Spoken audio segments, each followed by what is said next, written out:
Welcome, everyone, to another exciting session of Tales of Tellos, the Steam Age. I am your humble Dungeon Master DM Order, and I'm joined by these awesome individuals who are the heroes of the campaign, the Crimson Peacekeepers, all five of them. If this is your first time joining us, welcome. We're happy to have you. This is a new arc. You're in perfect time to come in and enjoy the fun. Also, if you're a new viewer, we're really happy to have you. And also, if you want to watch any of the previous episodes, they're all on our YouTube channel, Castles and Calamities. Go check it out. It's a fun time with everything. It's been a wild ride. It's been 83 episodes, so if you feel like it's too daunting to dive into like 83, watch one episode beforehand. And you'll get a feel for the story and everything. But also, if you want to hang out and watch the story, especially as we're in a new arc, you're in for a good fun treat tonight. And for all of our returning viewers, thank you so much for your support, your views. We appreciate it, and it's a pleasure to be able to share this with all of you. Let's go into the recap of what happened last time on session 83 to give some context of whatever is about to happen for session 84 tonight. So, last time in the Steam Age, our Crimson Peacekeepers had a month of downtime as they waited for Revenos to return from his otherworldly adventures to procure the items in order to create a soulstone, something that would be capable of sealing the anti-16. During that time, there was a lot of downtime that was happening. Erlon focused on his focused on investigating and trying to find out more information about the Gray Flame from Geith.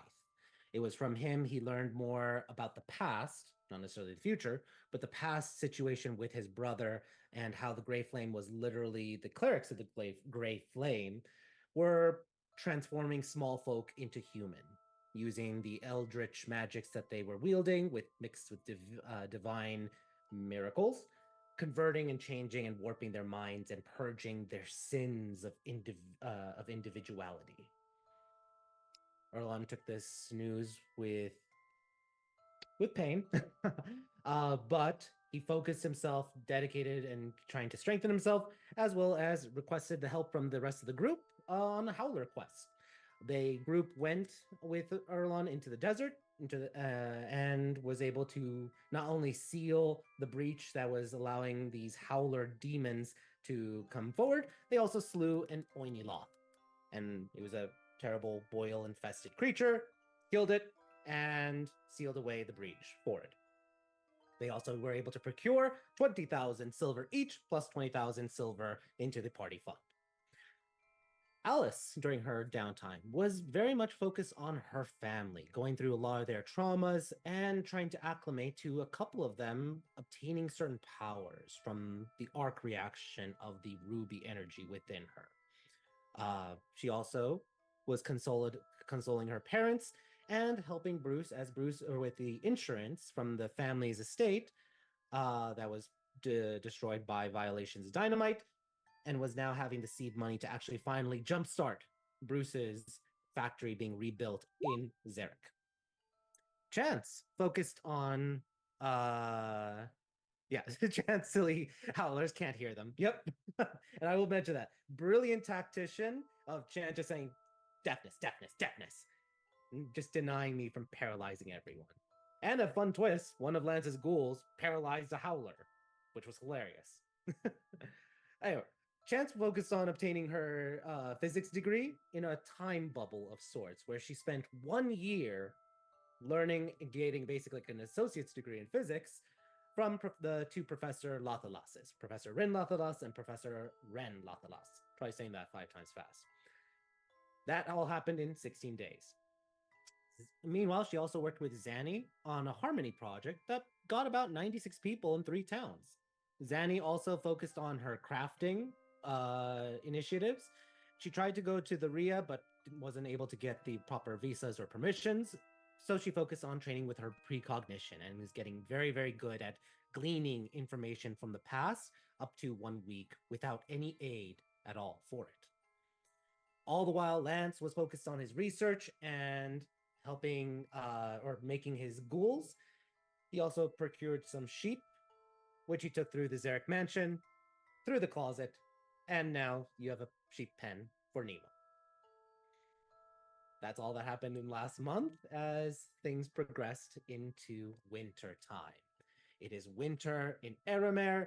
Today is the third of rains on a full blue moon, and the group is in their fortress getting ready for whatever the day entails. That's where we're picking up. So I would like a few things. First off, everyone roll a d20. Let's see how we're going to get this party started. The gods have spoken. The gods have spoken. 16 for Lance. 3 for Alice. 14 for Chance. 14 for Erlon. 18 for for Chance. And a 2 for Zanny. Balance. There she is. Don't you hate when you do something wrong, like put your screens on the wrong monitors and then everything just feels wrong? I'm like, why is the map so small? So, chances you're gonna be going first. Lance going second. Erlon third. Alice fourth. Zanny fifth. Now, Chance, roll me a d20. Okay, that's perfect. Is it? Is it really? Yeah, because that's the least amount of time for it. So what I was gonna do is, however many the d20 is a subtractor to a 24 hours. So 24 minus 20, Ravenous will be present at 4 a.m. in the morning. So you guys don't have to wait for him at all for him to appear on this day. All right. Let's see. Let's go very quickly to Lance. Lance, roll me a D100. 38. Excellent. Okay. As a quick, just shuffle around for everyone. What time does your character usually wake up again? Chance, what time does your character usually wake up? Whatever time she needs to get Anton ready for school. Okay.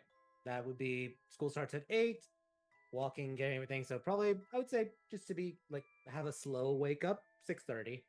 So cool. Lance, what time does Lance usually wake up? Like 5. 5 a.m. Great. Erlon, what time does Erlon usually wake up? I will remind you, you own a gym and are helping run it. But... Yeah, I know. It's really dependent on what's going on. We'll just say 8. Let me rephrase this. Erlon, do you usually take the morning shift at the gym or the evening shift at the gym? Probably morning. Okay, so just that's going forward, always remember that. You are training people who are like getting up and early, and you're taking over kind of like the morning and early afternoon gym responsibilities. Yeah. So what time would you wake up? Oh shit. At that point then it's probably gonna be like 6, 7 a.m. Okay. Perfect. Alice, what time does Alice wake up? With Bruce, so whenever he does. Usually around 7. So 7. Unhappily so. Unhappily so. And Zanny, what time does Zanny usually wake up? Oh, before the sun comes up, usually, so like 5, 6 o'clock.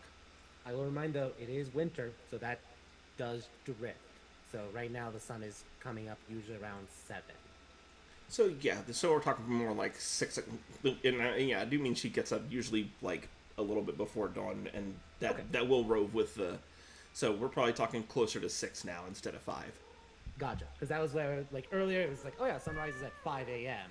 because it's like the longer days. So yeah, she's I don't know if you're experienced with that farmer gene of just like she's not tuned to a 24-hour rhythm. She's just tuned to the sun. Okay, great. Remind me again, does Zanny have a keen mind also? She does. Okay, so that also helps. Just internal clock. Oh, I should probably wake up. Okay.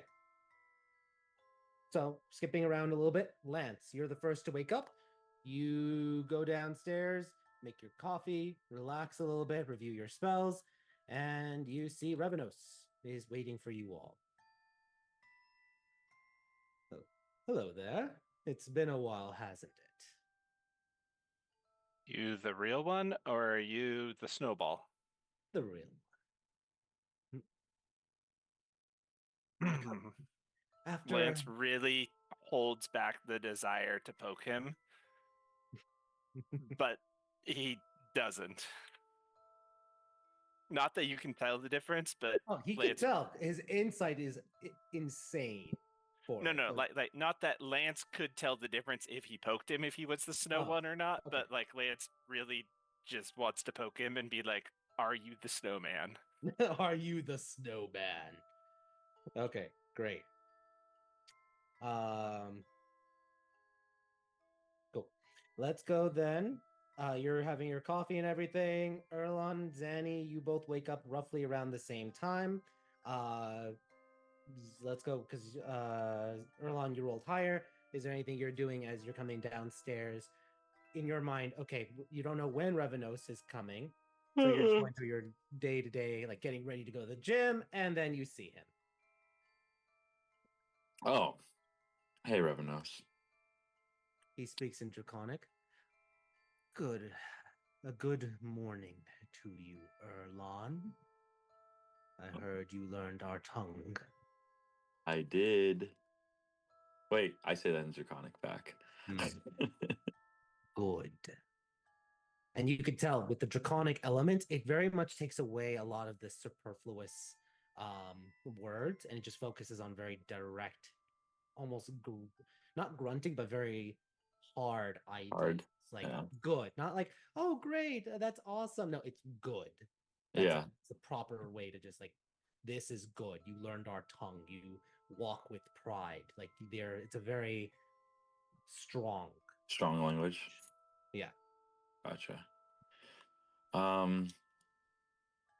And then let's see. So, how did everything go? We've been kind of waiting for you. It went well. Did you hear how it went for us? And Lance knows Draconic, so he's still continuing in Draconic. I bring boons from worlds afar. As at that time, Zanny, you're now walking down because it's your time, and you see Revenos. Okay. Morning, Zanny. Morning. Morning. Yeah, tell me about it. And how is my gnomish friend? He's talking common. Does she need her coffee? Yes, I do. I need it. Okay, I need my puts his coffee. wrist, and you Is- see it. The coffee pot just bobbles over to you and pours itself, and then bobbles away. Oh, thank the 16. You already made some. Or did you make it, Lance? Oh, I drank the first pot already. Oh, Oh, okay. Okay. God. Fresh pot, even better. Oh, fuck yeah. Morning, Red. You're What's, you're the actual one, right? I'm sorry. Yeah, he's not the snowman. I already Okay. checked. Okay. Well, I asked. He said he's not. I don't. Yeah. We have to do this every time we see Revenos. I've already dismissed my simulacrum. He is no more a Vitae. Oh, he was fun. He's running when I low learned on that certain spell- spells anyway, so I'll create a better one later. When I learned that spell, Zanny, my verbal component is going to be, do you want to build a snowman? Oh God. I appreciate that. Isn't that from the play Snow Blizzard? Yes. Just because I think it's funny. Yes. Cultural. So, in the middle of a desert. Sounds good. Even better. all right. Did I hear You all something about there was mingle- gifts? Yes, I traveled afar and I have a soul stone. Oh, let's have that conversation with everyone once they're all awake, shall Yeah, we? I'll get Is started that on like breakfast. a bigger version of a soul coin? Yeah, well, it has the power to contain a soul. That's what they have in common. This one, though, is powerful enough to contain a demigod. Sweet. Indeed. Hmm. Chance, you wake up, you start to help Andon. It takes longer for you to go because you're taking care of him, making sure he's, getting Yeah, dressed. we don't go downstairs until we're leaving for school. What was that? I said, yeah, we don't go downstairs until we're leaving for school. Yeah, so that's why I'm like, you're up, you're just dealing with Andon and everything. Alice, you wake up, and just a quick question: how long does it actually take you to get out of bed with Bruce? A decent amount of time, and I have to take care of my daughter, so I have That to is make sure true. she has food. Yeah, well, kitchen's downstairs. Well, you have a kitchen in your We apartment. all have kitchens. Yeah, I corrected myself. So, You guys put kitchens in your apartments? not giant skulls. So the two of you start heading down at roughly the same amount of time for things.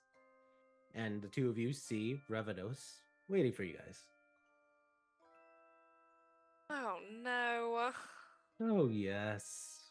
Not you again. I thought we got rid of you. For only a little time. In fact, Alice, you only get rid of me for allotted times, but eventually we will meet one final time. You will take me kicking and screaming from this realm. And screaming and crying, weeping, begging, pleading me not to reap anymore. I was a little insulted you didn't show up for me. That's true.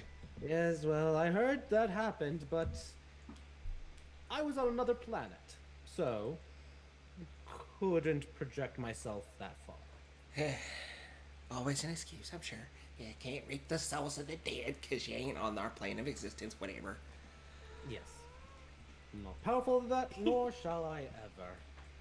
I am. What, would I just hang around until you get back? Other people just Oh. hanging around until you got back. Well, no, Grace would have just helped to do that. I only help about 10% of her souls. That on a daily basis. Grace does most of it.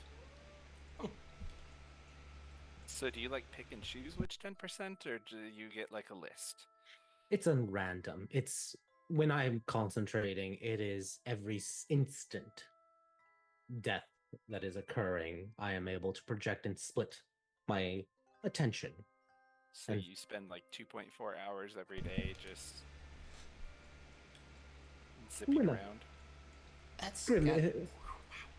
yes, I am her sliver. I am death, in a sense. I help out where I can, so that she can focus on her other aspects. Is this going to go on for a little while? Like, do you need us right now or in like 45 minutes after I take all of the kids to school? Or should we send them off with someone else? I think it would be. Hold that thought. And you see he just stops and his eyes glow for a moment. And then they stop glowing. Keep them here for now.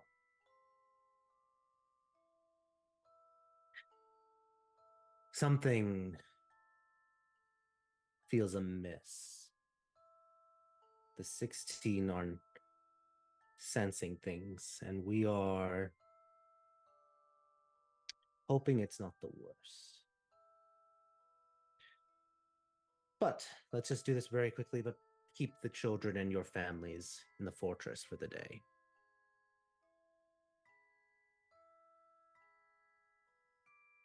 All right. You guys go up to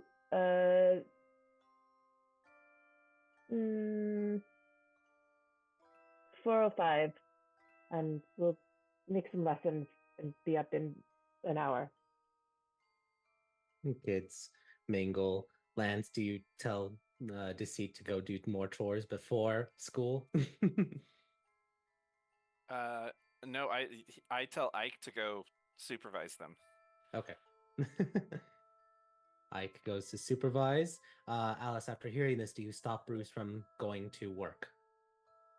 If he'll let me. Roll persuasion check. I have a habit of acquiring very proud men in my life. You're able to convince him very quickly not to go, and you are able to very easily convince your family not to go. When you return, Bruce is staying home. Bruce gets to go babysit. yep. When you return, you see Revenos pulling out a crystal and placing it on the table. It is a sizable crystal, about the size of a watermelon. And it seems all of you can feel almost like there's like a depressurization in the room around it. Almost like it's sucking air, even though it isn't. But it has that sensation of something it's drawing for it. Lance goes to touch it. You touch it, And Lance dies. nothing happens. Were you expecting your soul to be reaped? I have no idea, but I wanted to touch it. Because that's that's the graceful thing, isn't it? Ooh, shiny rock touch. Yes. I don't think I like how much you're talking about reaping people today, darling. Today feels like a day there's going to be a lot of people dying. Oh. Yay? Is that good for business? No. Oh, okay. Just Yeah, no. double checking. This I am leaving with you all. This is a soul stone that will be capable of sealing away an anti-16 out of one of you. I understand that violation has been sealed away. She will remain there or wherever for hopefully millennia. But we cannot predict when she will come back. They will come back. This soul stone, however, is a prison. Once one of you has held them in opposition, you can bind them into the soul stone, extracting them and having them in this prison. Now, the soul stone may change in its size, depending on the soul's power. Don't be alarmed. But I do recommend, when you are ready for it, do it in a safe place. I will teach Lance. You already have the rites of banishment. I will teach one of you, or Lance again, the rites of sealing. Who will bear that burden and that power?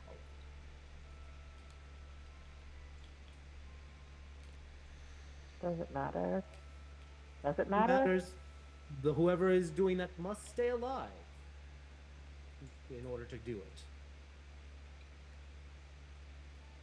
Example, if you were to try to do it to, let's say, violence, all of you might be distracting and fighting violence, and one of you must be focusing on the incantation. That's why I say it matters. So, then perhaps me, because I'm not fighting anything. Fair enough. But Anyone else? you're useful in a fight, and it's not good if you're distracted. I'm quite robust. I mean, even if someone did pay attention to me whilst I was focusing on an incantation, I can take quite a few hits before something takes me out. I've Nor proven am I that very one. useful in a fight. You've killed more things than most of us. Completely on accident, darling. I am very lucky at being the one to hit them last. There's a point where I don't think it's I don't think it's an accident anymore. My goal is to maim, not murder. I Erlan is just very effective. fight her on a regular basis. Trust me. She definitely killed most of those things on accident.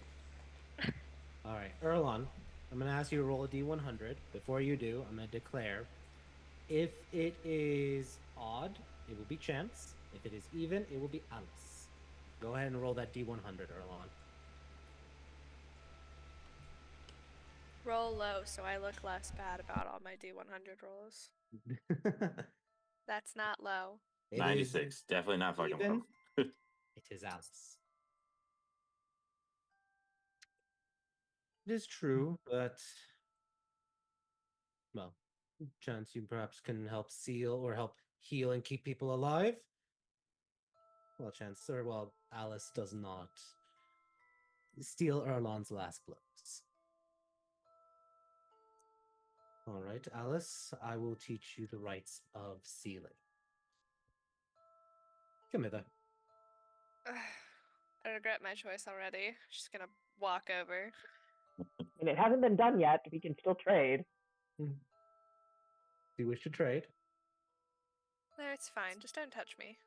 I'm going to need to touch you. Okay, don't touch me more than you have to. Yeah, like flicks his finger, and then you see it turns into like a prismatic rainbow for a moment before he touches your forehead. And I need you to make an intelligence saving throw, please. Oh shit, I'm stupid, you guys. I'm so excited to hear that. Woo!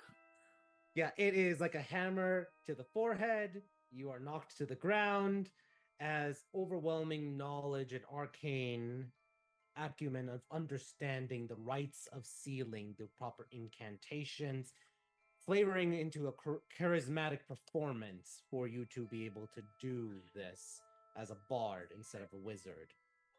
You are knocked to the floor, dazed for a moment. This is But why. you now know the rites of sealing. Oh, I this is feel why I like did not pursue any higher education.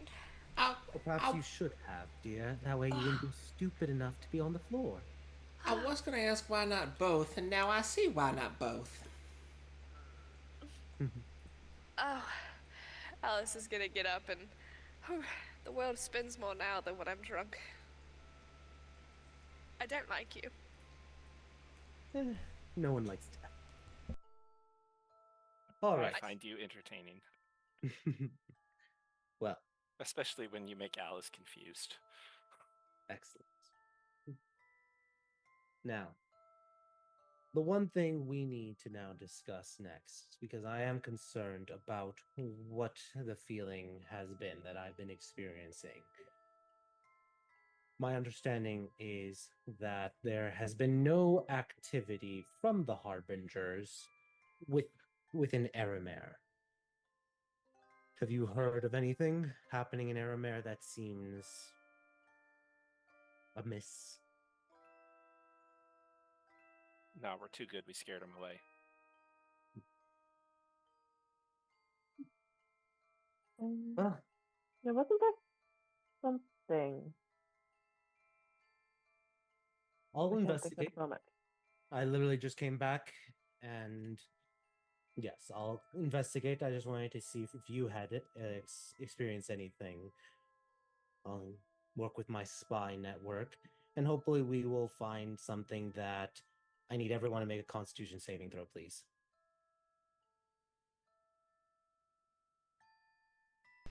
And so it begins. Bro, I was at 18. What the fuck? Yeah. All right. Alice, did you, or no, that was, I first read the 7, and then, okay, 21, better. Because you have a +8. I was about to say, how did you roll a 7 on a con save? I'm robust, I'm just stupid. Yes. All right. 21, 8, Oh, 21, 10, Mine's 17, that's I rolled a check. That's a 25. 25 for 26. That's sorry. Okay. That's 5 more. 26. Okay. So Lance, Alice, your body's kind of like glow red, ruby red for a moment, and you feel something's wrong. Um, no, Zanny and Chance, you both glow red. You feel almost in, like immediately fight or flight mode kicking in at this moment for it. Erlon, you are immediately, your heart is hammering through your chest. You're starting to get a cold sweat. Something is incredibly wrong, and you are almost having a panic attack as something instinctively inside of you is telling you something bad is about to happen or is happening. At the same time, you notice Revenos' eyes just suddenly just glow green, and you see he tenses. The colors in him kind of like shift for a moment, turning blacker.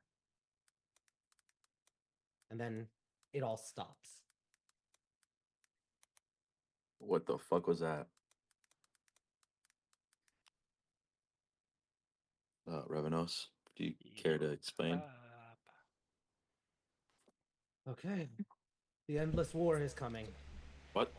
It What? is time. It is time. Sorry, what? You have got to be fucking kidding me. Already? No warning? Elaborate. I'm gonna be sick. Yes. That's what Are that you was. serious I now? am going to go to Riftire. He's looking at you all. I think I'm not sure if I want you all staying here or if I should take you. You are not ready for this, I believe. To face whatever it is the endless war has come. Do you all hell. try to convince Revenos for you guys to come and find out what's going on, or do you want to stay? Let's go. No, I want to see what the hell that was. Let's go. Yeah. If you think we're not safe, what about our families? They'll be Yeah, I safe was thinking here. the same thing. They'll If be you think safe I'm here not to fight. coming, you're fucking crazy. Everyone roll a persuasion check.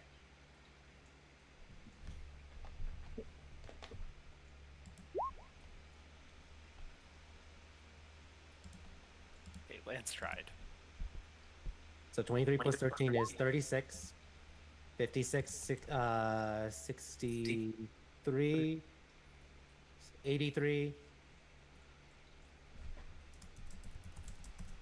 And Come on, other bard. other bard. 300, 310. Okay. Yay for double bards and somehow our barbarian. And Yeah, somehow- yeah. I was thinking the same thing. It wasn't that one at first. All right. Everyone, I'll give you all, if you need to, 30 minutes. I need to send some sendings to my informants. Do what you need to and be prepared for whatever is about to come.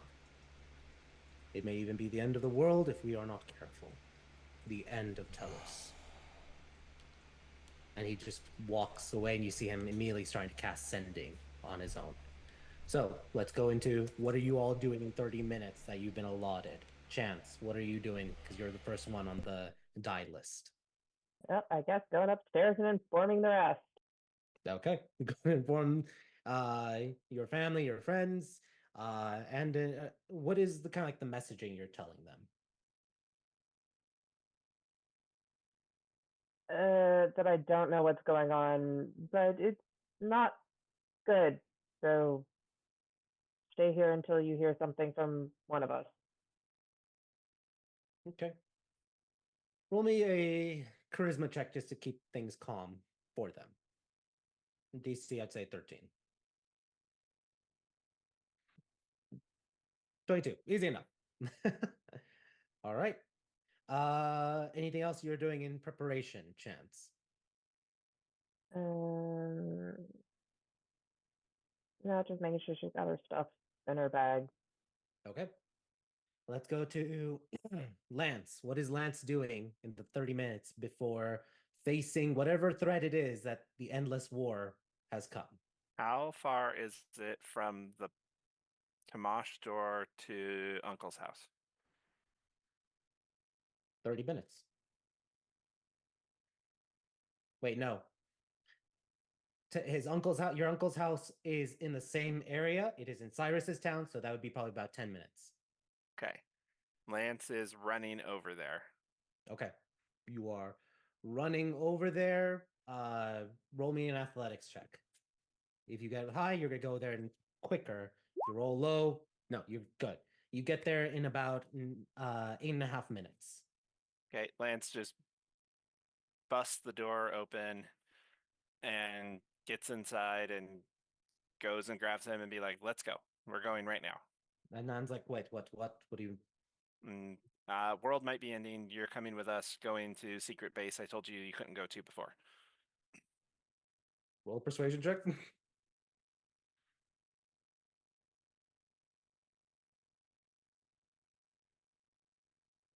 Ja, sag doch in Sharmuta. He cusses in Aramir in Rumik, and he's like packing his stuff quickly.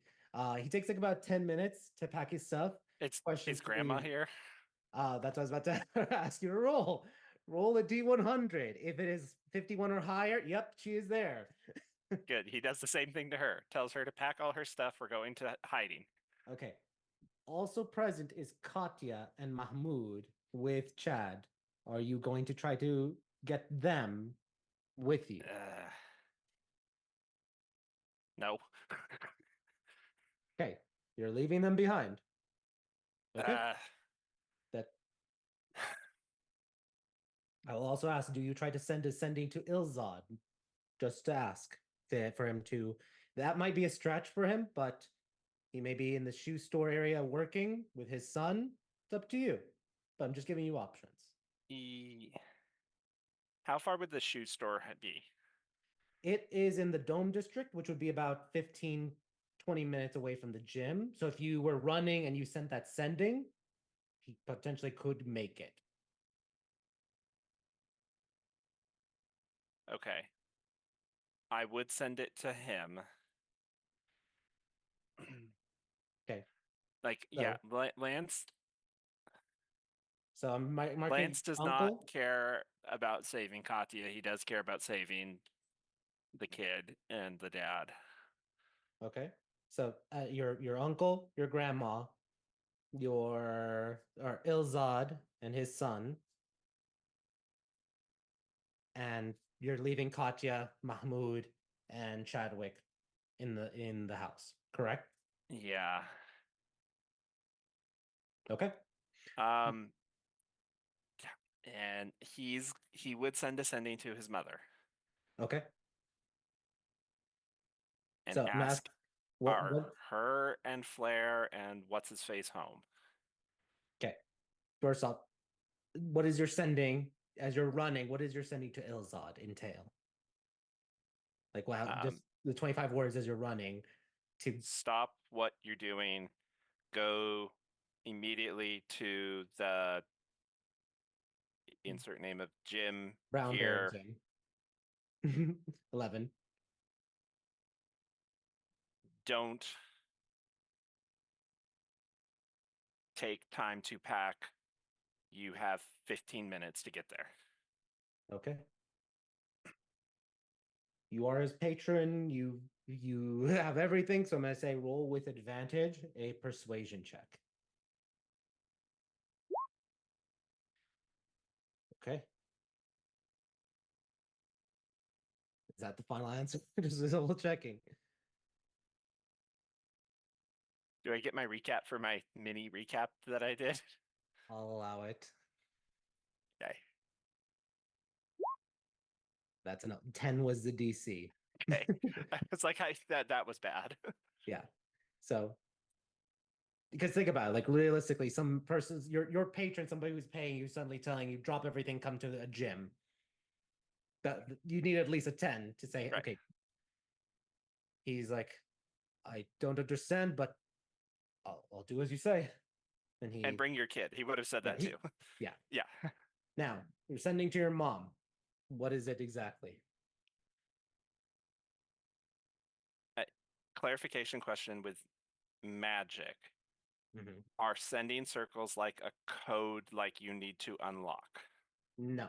There are some people who have sending that they can block sending, so that way they don't get inundated, like a Reeves. No, like a sending circle.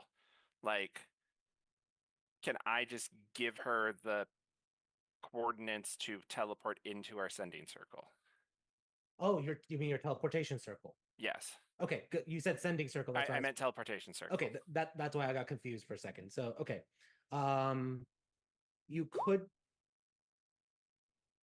No, I'm gonna say no because you need the right sequence. You need to draw it. Okay. Symbols to draw it. So, yeah, in the chance it's visual. It's not a.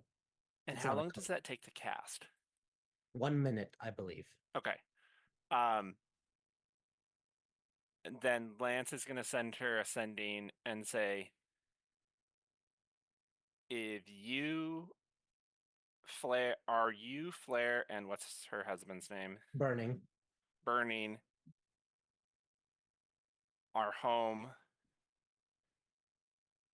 Something bad, very bad is happening. I would like to get you to safety. Please gather at the family teleportation circle. I will be there in the next 15 minutes. Or probably, I would probably say 25 minutes because they would be like the last group I would do. Okay. Because I would get the other people in and then Teleportation circle there, and then And then teleportation back. Yeah. Okay. Roll me a persuasion check. Okay. Hearing the tenor in your voice and the demand for it, the sense of urgency, not even like any bitterness, just something bad is about to happen. Layla is like, all right. See you soon. And You so fly I will him. mark off all of those spell slots. Yeah. 2 sendings and then 2 teleportation circle spells. So 2/3 and 2/5. All right.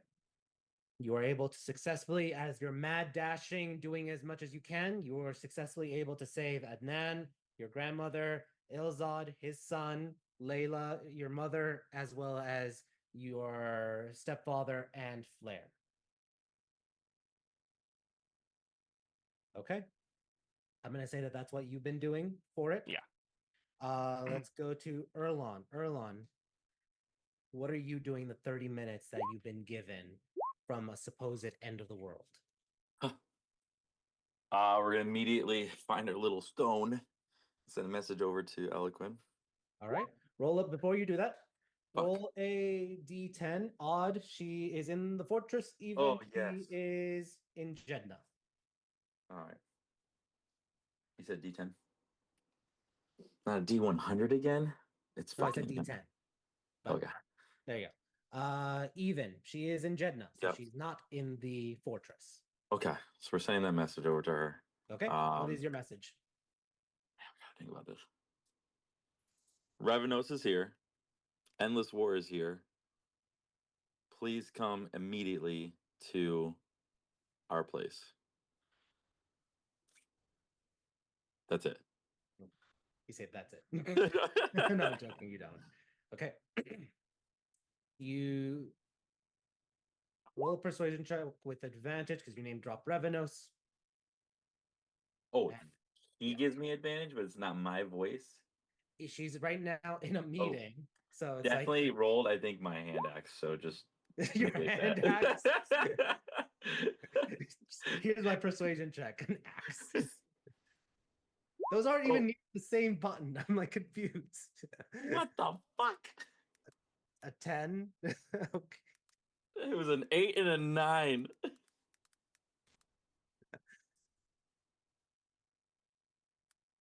Okay, I'll be there soon. We'll see if she makes it in time. Oh my fucking! I said immediately. So, anything else you're doing, or are you gonna literally just start charging, doing something? We're gonna just run the room, get everything that I'm gonna need for whatever's to come. Oh, we'll throw a random little. I mean, well, I have 30 minutes, right? Yeah, that's plenty of time. Yeah. I'm going to randomly pray Okay. Who are because you that's what I'm praying told to fucking do. for? Honor. Okay. Do you have something specific or just a general prayer? Sure. I will say we've just been told that this might be the end, and I want to make sure that through all of my, I guess, through all of my deeds and everything that I've done, that I will be remembered no matter what the ending is, that people will remember me with nothing but honor, or I carried myself with nothing but honor and all that I've done. So please help me if you're listening. Um, at least for this battle and more to come.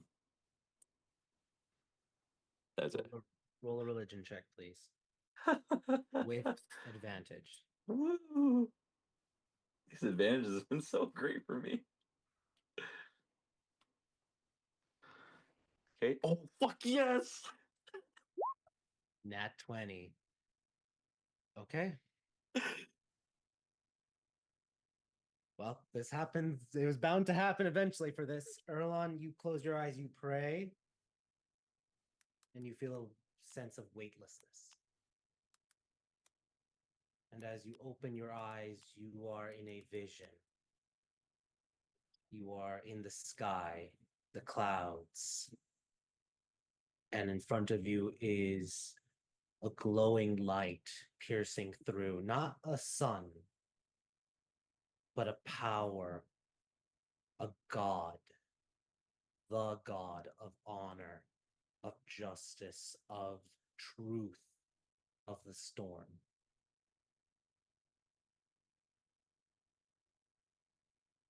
You feel with every utterance of the word, your bones shake not in a violent way, but just from the echo, as if you are standing next to thunder itself.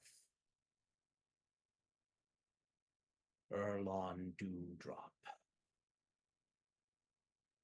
Your words are accepted.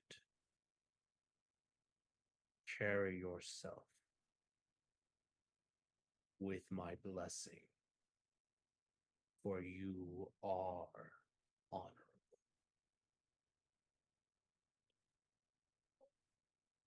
What do you have anything to say in this moment as you are staring, having a vision of the god of honor himself?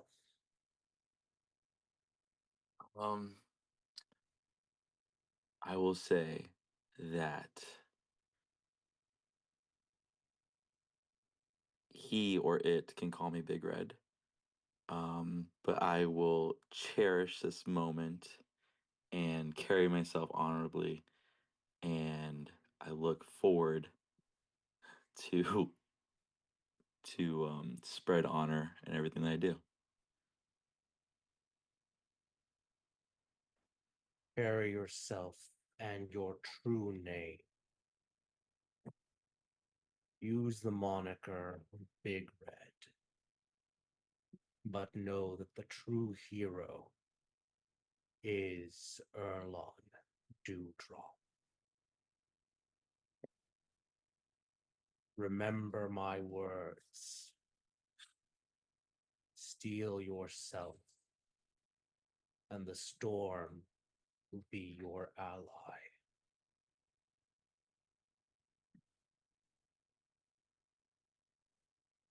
Any last thing before the god of honor? No, it's like a holy shit moment right now. Yeah. Yes, No, it's he's just definitely like Erlon's just like, holy crap, he's like literally in the sky. So as you're about to go, is Legend Carver like? yeah, it is in your hand. It is crackling with light. Okay, I was about to say, is there anything happening with that? Okay. It is. You've dedicated that weapon to honor, and this is basically pulling you into a vision. Yeah, I think knowing that, I would literally like present my freaking axe and just like just almost bestow it, like knowing that it is carried with honor. So Remember what it means to wield that axe, hero. That this weapon, the axe, is for the fierce and the disciplined. a lightning bolt strikes the axe, and you have it like it's electrocuting, like not electrocuting, but it's just like even more Yeah. exploding with lightning. Ooh. Destroy evil and those that would use the storm against the innocent. And with that, you return back into your body, exhale, and you could see frost all around you from the storm the storm vision that you just experienced. Holy shit. What's Erlon doing after that? Oh my god, literally probably like just shaking. Shaking that frost off, but like shaking the sense of like that just happened.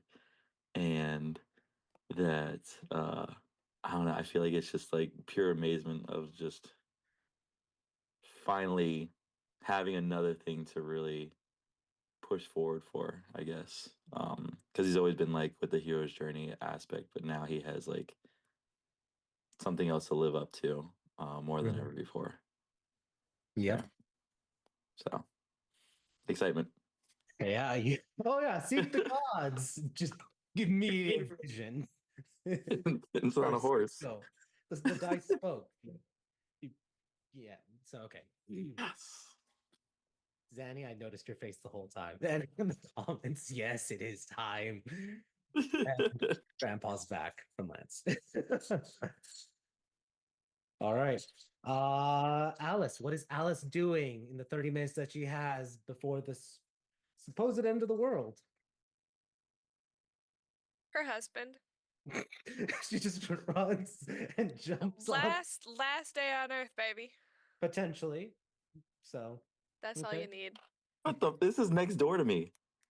Yeah, so you're talking to a god and I'm seeing one. Oh God. All right, all right. Anything else other than shaboinking? Okay, don't ever say that again to me. Ever. Please. Yes. She Okay, is go out with a bang, thank you, that's much better. a shaboink bang. I'm gonna leave this call. Okay.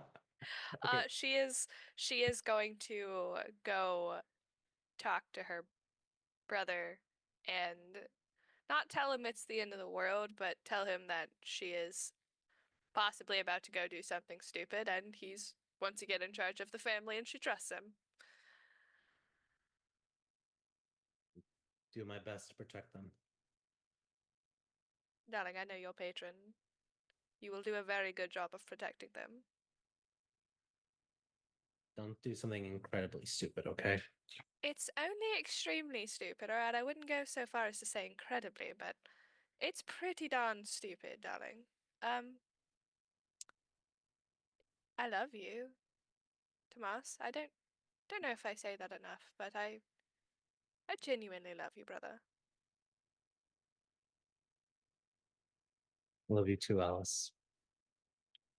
She's gonna hug him.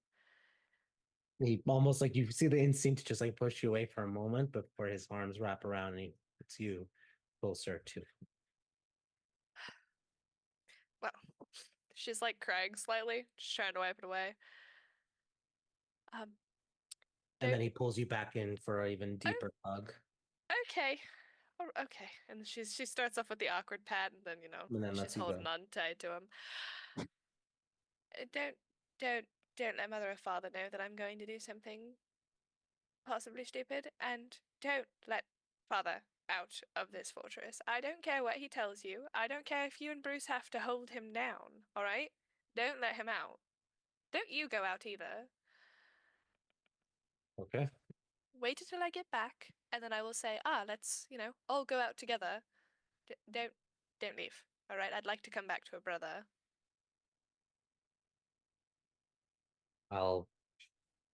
That's serious. It might be. Come back, okay? I will, and just know that Zanny is Ari's godmother, but if something happens to me, you are going to have to help Bruce raise her. All right.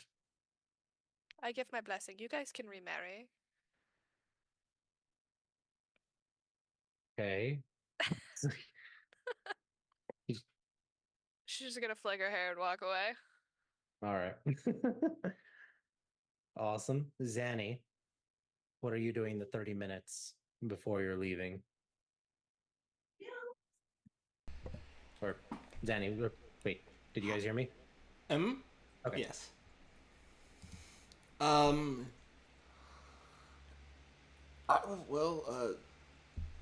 I think when all this went down, she was still getting coffee and doing breakfast, so she wasn't fully dressed yet. So she's gonna go do that now.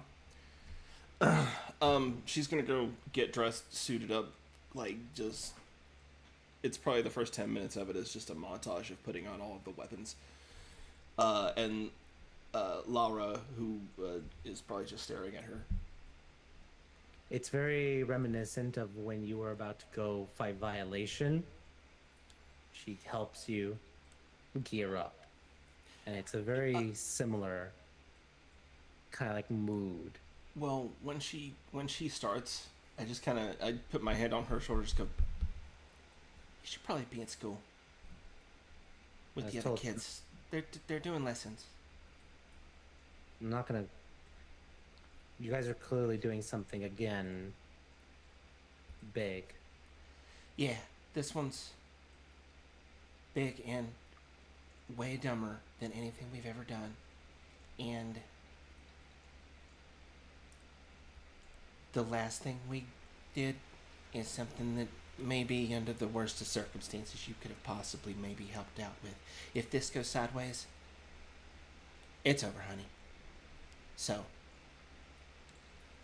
just go be a kid. It's okay. You can be a kid. You can always just make that choice and just go be a kid.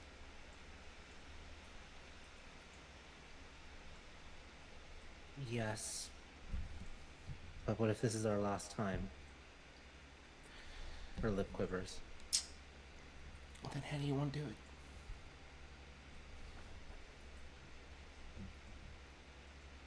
I'll go be a kid after you go. Or at least I'll try. Okay. I do have to handle one more thing before I go, so, I mean, you don't have to go anywhere, I just need to... She just goes and grabs her sending crystal to her grandmother. Okay. I made sure to type this one up because I wanted to make sure I got the 25 word limit. All right, go ahead. But I just hold up and go, Revenue says endless war is here. Get ready. We're doing the dumb thing. Love you, Grandma. White Rose. Fuck it.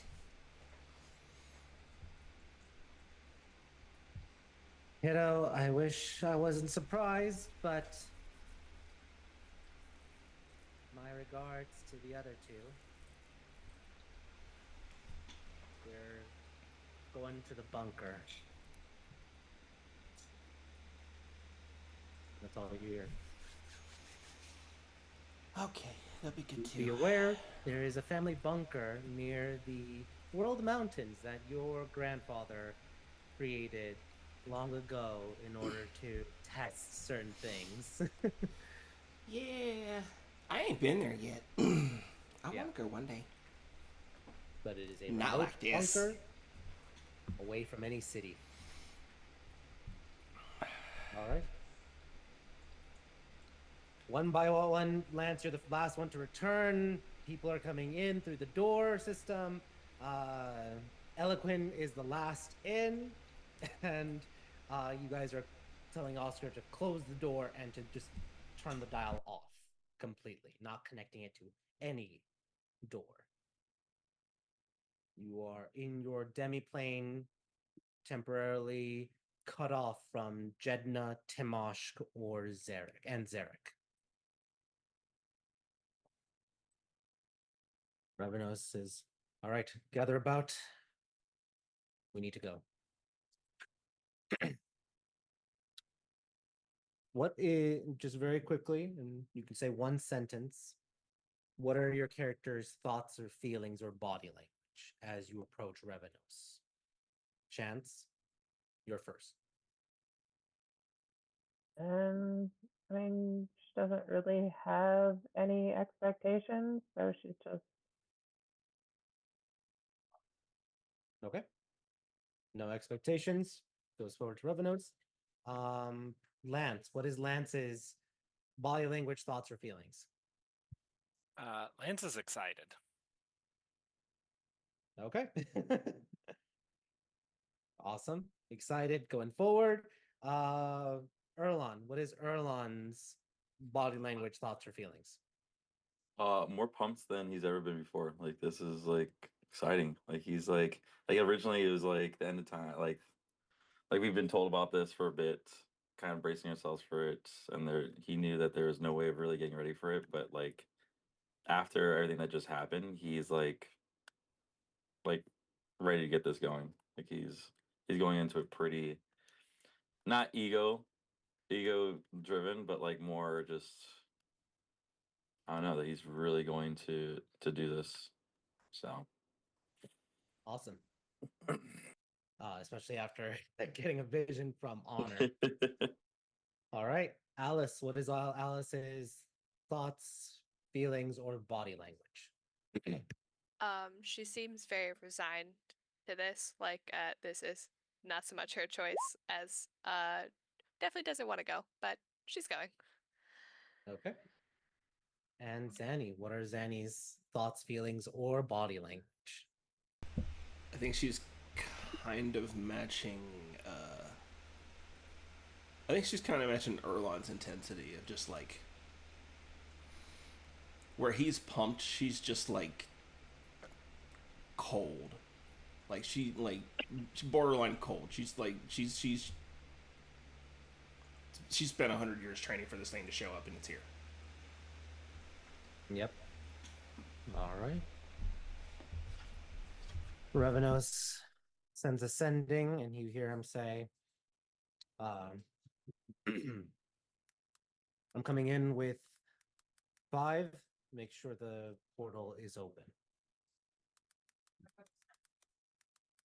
You don't hear any response, and then he's like, all right. Teleportation in 3, 2, and you see him like casting the spell. 1. And all of you see a prismatic spray as he teleports with you guys to another area. Let me get this. Okay. Move screen. All right. Does everyone see the new map? Okay. You arrive before a circular, almost looks like a portal, but very reflective, and you all appear right in front of it. Let's do I asked Erlon to do the last one, so Alice, roll me a d6. Okay. No one present as you arrive. Revenus is like, all right, let's go. Follow me. And he is very quickly walking, and you can see that he's keeping like occasionally glancing at you all, and he does say, "This is a Rith tire. Please keep close. What you may see is a secret for the sliver. So whatever you see, please don't touch needlessly, and please do not ever share what you're about to see." Lance is literally about to touch a wall and then doesn't. He walks through, and you see the doors just slide inward as you guys approach. In a weird way that you've never seen. And he Zanny, walks write through. that down. What was that, Lance? Lance is like looking at Zanny. Are we mind linked? Absolutely, and it's just in Lance's head. Zanny's like, he's like, Zanny, write that down. We need that for our rooms. I have a eidetic memory. I will show you everything later. Perfect. All right. You all walk through into the hallway, and you see a pristine hallway glowing with bright white light, and it looks like lots of sofas and casual areas to mingle. Everything seems to be like whitish glowing doors of sorts. The one when you just exited, it closes and then it appears to kind of like blend in, turning white, making it very difficult for any potential like trespasser to know which door is which. You walk and you are looking and seeing reflective surfaces for it. You're looking at the lights and it seems more advanced than any light bulb, any arcane light that you've ever seen. Does anyone have any innate feelings as they're walking toward following Revenus? This is Like the not- opposite of my house. Growing up, it's the literal opposite color. Yeah, just white and light blue. Yep. You continue following Revenos. Azani, roll a d8 for me, please.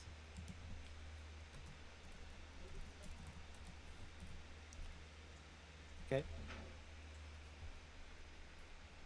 All right. Okay. Give me 1 second.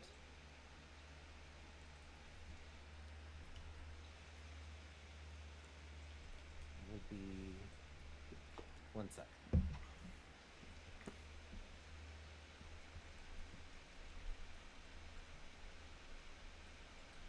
Okay. Found that one. As you guys are walking, you see coming from another hallway. First, you see a woman with a greenish hood and orange brass color robes, kind of has like some chocolate colored skin with some markings for it. She stops and stares at Revenos and she's like, Revenos? Ah, Amara, how are you doing? Amara Darazaz. Fine, Amara Darazaz. Thought by now, after 200 years, we'd be friendly on nickname bases. Oh, we can use nicknames. No, but fine, fine. See, this is your group. They look interesting. And you see Lance behind has his them, hand raised. there are 6 other adventurer looking for it. First, you see that there's a half elf with the green robe, as well as like daggers and everything. She seems to be like a bardish individual, despite having like the attire of a rogue for it. Near her, though, is an orc druid wearing green robes and everything. I'm guessing Lance is immediately fixated on her. Lance put his hand down. Okay. There's also a warrior-looking individual that looks of Tamshir origin. Next to him is an ivorykin who is wielding an axe and what looks like an empty hilt, which seems weird for the moment. Except Zanny, roll me an Arcana check for me, please. Oh, does this have to do with the yeah, magical items? Magical items. Yes. There's my lore check. Is he very shiny and paladin-y? Yeah, kind of. 17. Dang. Yep. You recognize a sunblade hilt wherever Yeah. you see it. So he has an axe and a sunblade ready to be activated. Is it a sun axe? That would be cool. That's a sun axe, I think. Maybe. We don't know. Next Maybe it's to a- him, behind him, a very familiar face. Your cousin Esther. Ah, God. And she looks at you like surprised to see you. And next to her is Galax, the man you were just talking to 5 months ago at the reception at the Opera House. Well, I guess this is what we're going to do. You guys would probably be mingling anyway, but just as a quick thing, allow me to introduce to you all that's DM error. Amara Dramaz, the Sliver of Life, and her heroes from Tamshir. You all are the heroes from Eremer, they are the heroes from Tamshir. We will be talking a lot in a few moments. Lance has his hand raised again. Yes, Lance. I have a question, not for you, Miss Amadramaz. Yes, Lance. What is Revenos's nickname? I'm. She looks and Revenos is like glaring at her. Not going to say. Okay. But I think we're also getting the other ones, the heroes from the Rhea, coming up soon. I think it was wise that you brought them, Revenos. Well, yes, but Zanny, does that they're mean one of your cousins is coming? not. You're having that, and you're hearing them talk, continuing. They're like, but they're not yet level the highest level they can be. How can they face the endless war? Well, they may not face it, but they may face whatever other evils it's breaking. That's what the Phantom Sentinels, said. Which makes sense. I just worry. You know you care, she says.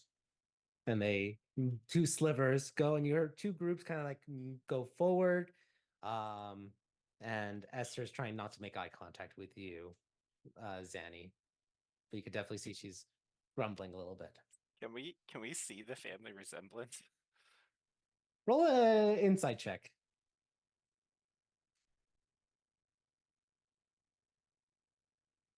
Yeah, you kind of can see some semblance there, but she's not a gnome. She's a human size, but has same very white haired, very similar to Zanny's.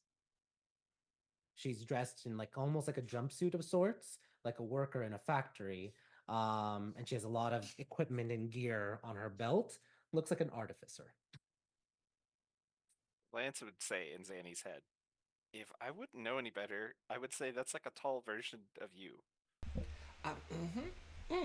Funny you should mention that.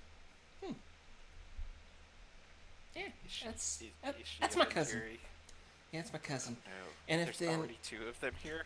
And if the Re-Entement's coming, there's going to be three of us. My other cousin, well, not my other cousin, my golly, there's so many of us. He is second cousin Valashar.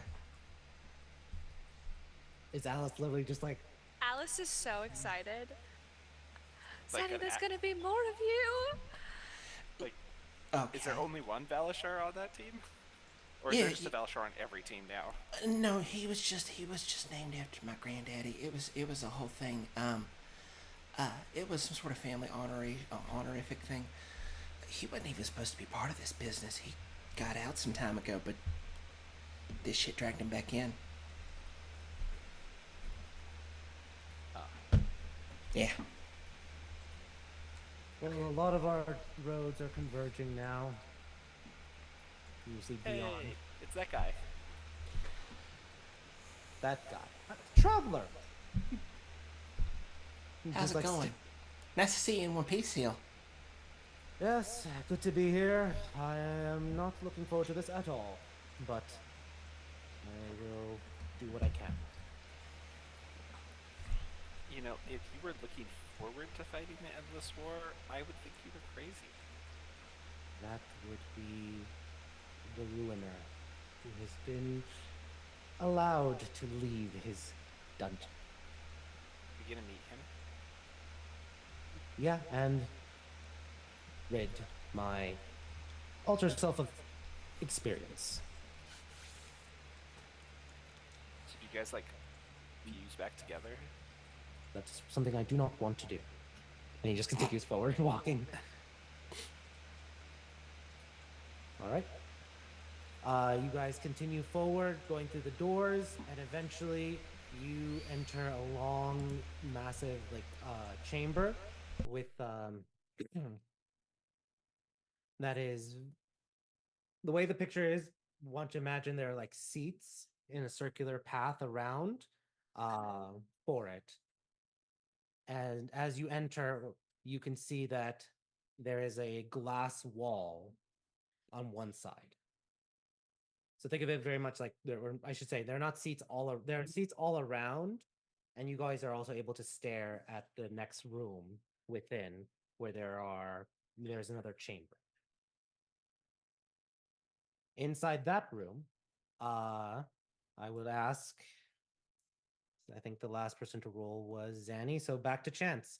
Chance, please roll me a D 1, 2, 3, 4, 5, 6, 7. Yeah, a D8, please. 3. Okay. Entering there, you see people are congregating, what you're able to recognize very quickly. So you did the 3. Let me just also go to Lance. Roll me a D8 as well. 1. Okay.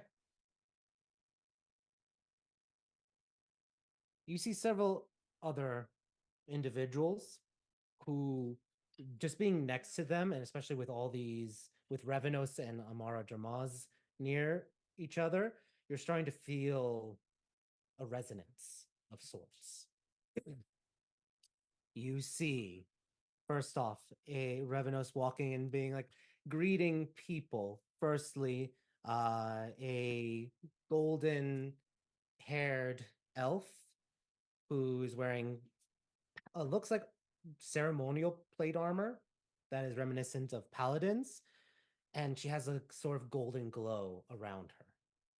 Next to her is an older, wizened elf with a staff, with a cloak that seems to kind of like flow a little bit of a storm of sorts. And next to them are 2 other individuals, a snow elf with horns, dressed in white, snowy robes, and what looks like to be an angelkin with crimson red wings. Next to them, or to the side, I should say, are other individuals.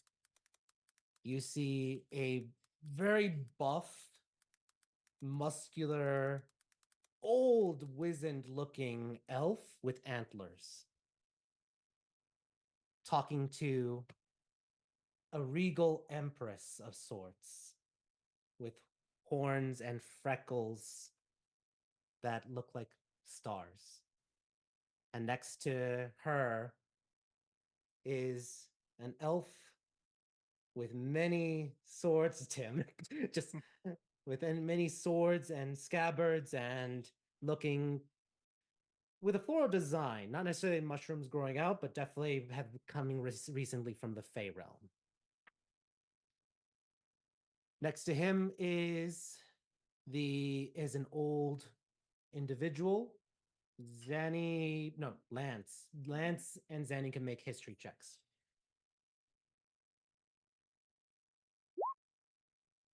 Yep, Lance, you got it. And then just waiting for Zanny, if you want to make that history check. 24. You would recognize the Archmage, Suleiman Nahir. The Archmage of Dawnstone. Fluttering about are 3 fairies. One seems to be with pink wings, another with steelish wings, and a final one with green and gold wings, all zipping about throughout the room. As an older man just stares with his red and gold robes for it, seeming to just kind of like be forgotten a little bit. Lance just leans down to Erlon and whispers in his ear, "Everyone in here is a dragon, be careful." But totally talk to them in Draconic, they'll I respect was you about to say, more. good news is what there's a draconic. But he's telling you this in Draconic, in a whisper. So he's like, so only speak in Draconic, they'll respect you more. Yes. Thanks, Lance. You hear a person go approach Revenos. Revenos, good to see you. He offers his hand to shake. Revenos like, Keldathos, a pleasure as always. Ah, I see Thera has joined us and is skulking in her corner with things. You see a blind half-elf in one corner, just arms folded, with a blindfold around her eyes, just not moving or anything, but just seeming to have perhaps the same capabilities as Geith.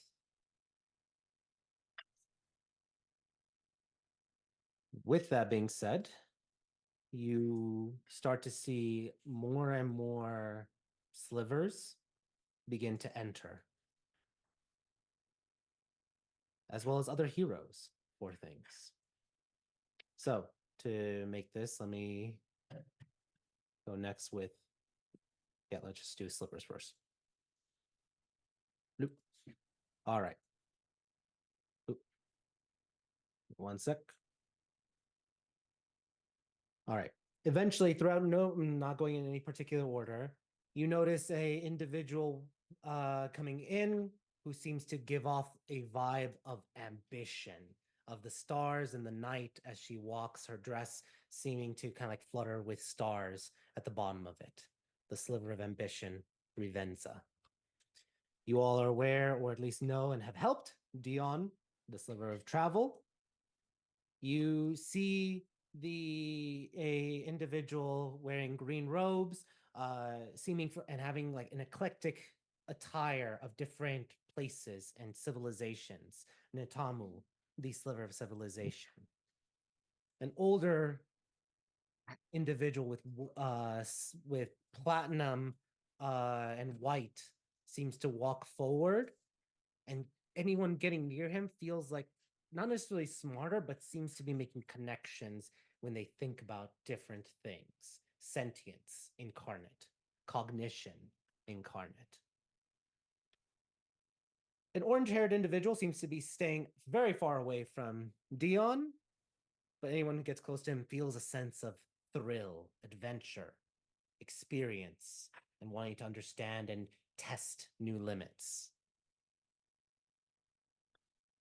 Anyone close to the snow elf feels cold, feels like they can do better math, science, and perhaps fate entwined with her. Those near the angelkin feel valor and fear, both mixing in with each other. Those next to the sliver of freedom, Andraste, feel the warmth of the sun and feel the very essence of free will around her. Those near Grace obviously feel like they are more social and feel more attuned to skills, but also feel that looming presence of death.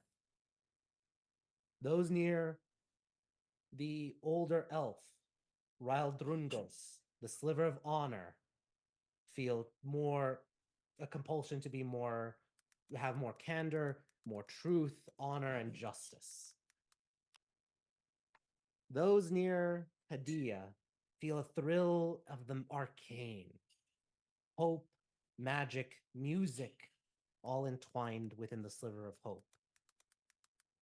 Amara Dermaz is the sliver of life, and those near her feel the joy and wanting to protect life, spare life, and feel more fertile with things, as she controls fertility as well.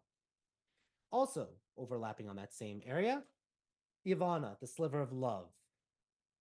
All manners of love, whether it is familial love, whether it is friendship love, whether it is platonic or romantic, all imbued within this archfey.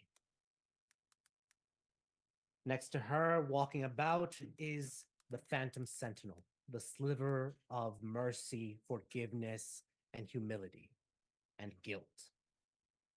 Around him is mist. Streams of cool mist seem to cloak around him, going towards his wings. One hero in particular has been trying not to flirt with a rabbit folk named Compass. She being the sliver of nature. She hops about, able to, wherever she goes, almost flowers seem to bloom, but then before they disappear. Three dryads seem to form one pair as the Trostani, representing the sliver or slivers of peace, seem to be having three conversations with three different people very easily. Laughing and being very cheerful is an individual, a genie kin that looks like he is a lightning genie kin from the lightning domain, is Volt, the sliver of power, just pure power, energy, strength, and might. Quieter than Volt is Quintessence, who you've all met, the sliver of wisdom. Those near her feel wiser, feel more introspective, and feel like they can be more artsy and creative. Walking about and staying away from Dion and Rid, but glaring at them, is an orange-haired elf with grayish skin and dark armor, the Ruiner, the sliver of ruin, once part of the three being the sliver of change, who seems to be getting along with Ovan, the sliver of wrath, the double sliver of knowledge and zeal. These are the slivers, the representatives of the 16. And with them are heroes and chosen from the Rhea, from Tamshir, and from Eremer, and beyond. As you see Valashara Vinteri, part of the group that is the Rian heroes, and you see both sultanas, Sultana Fatima and Sultana Refia, join this meeting. And that's where we're going to take a break. So let's come back. You all are in the presence of slivers and your fellow heroes from across the continent. We'll see what happens next when we come back in. Let's do 10 minutes. See you all then.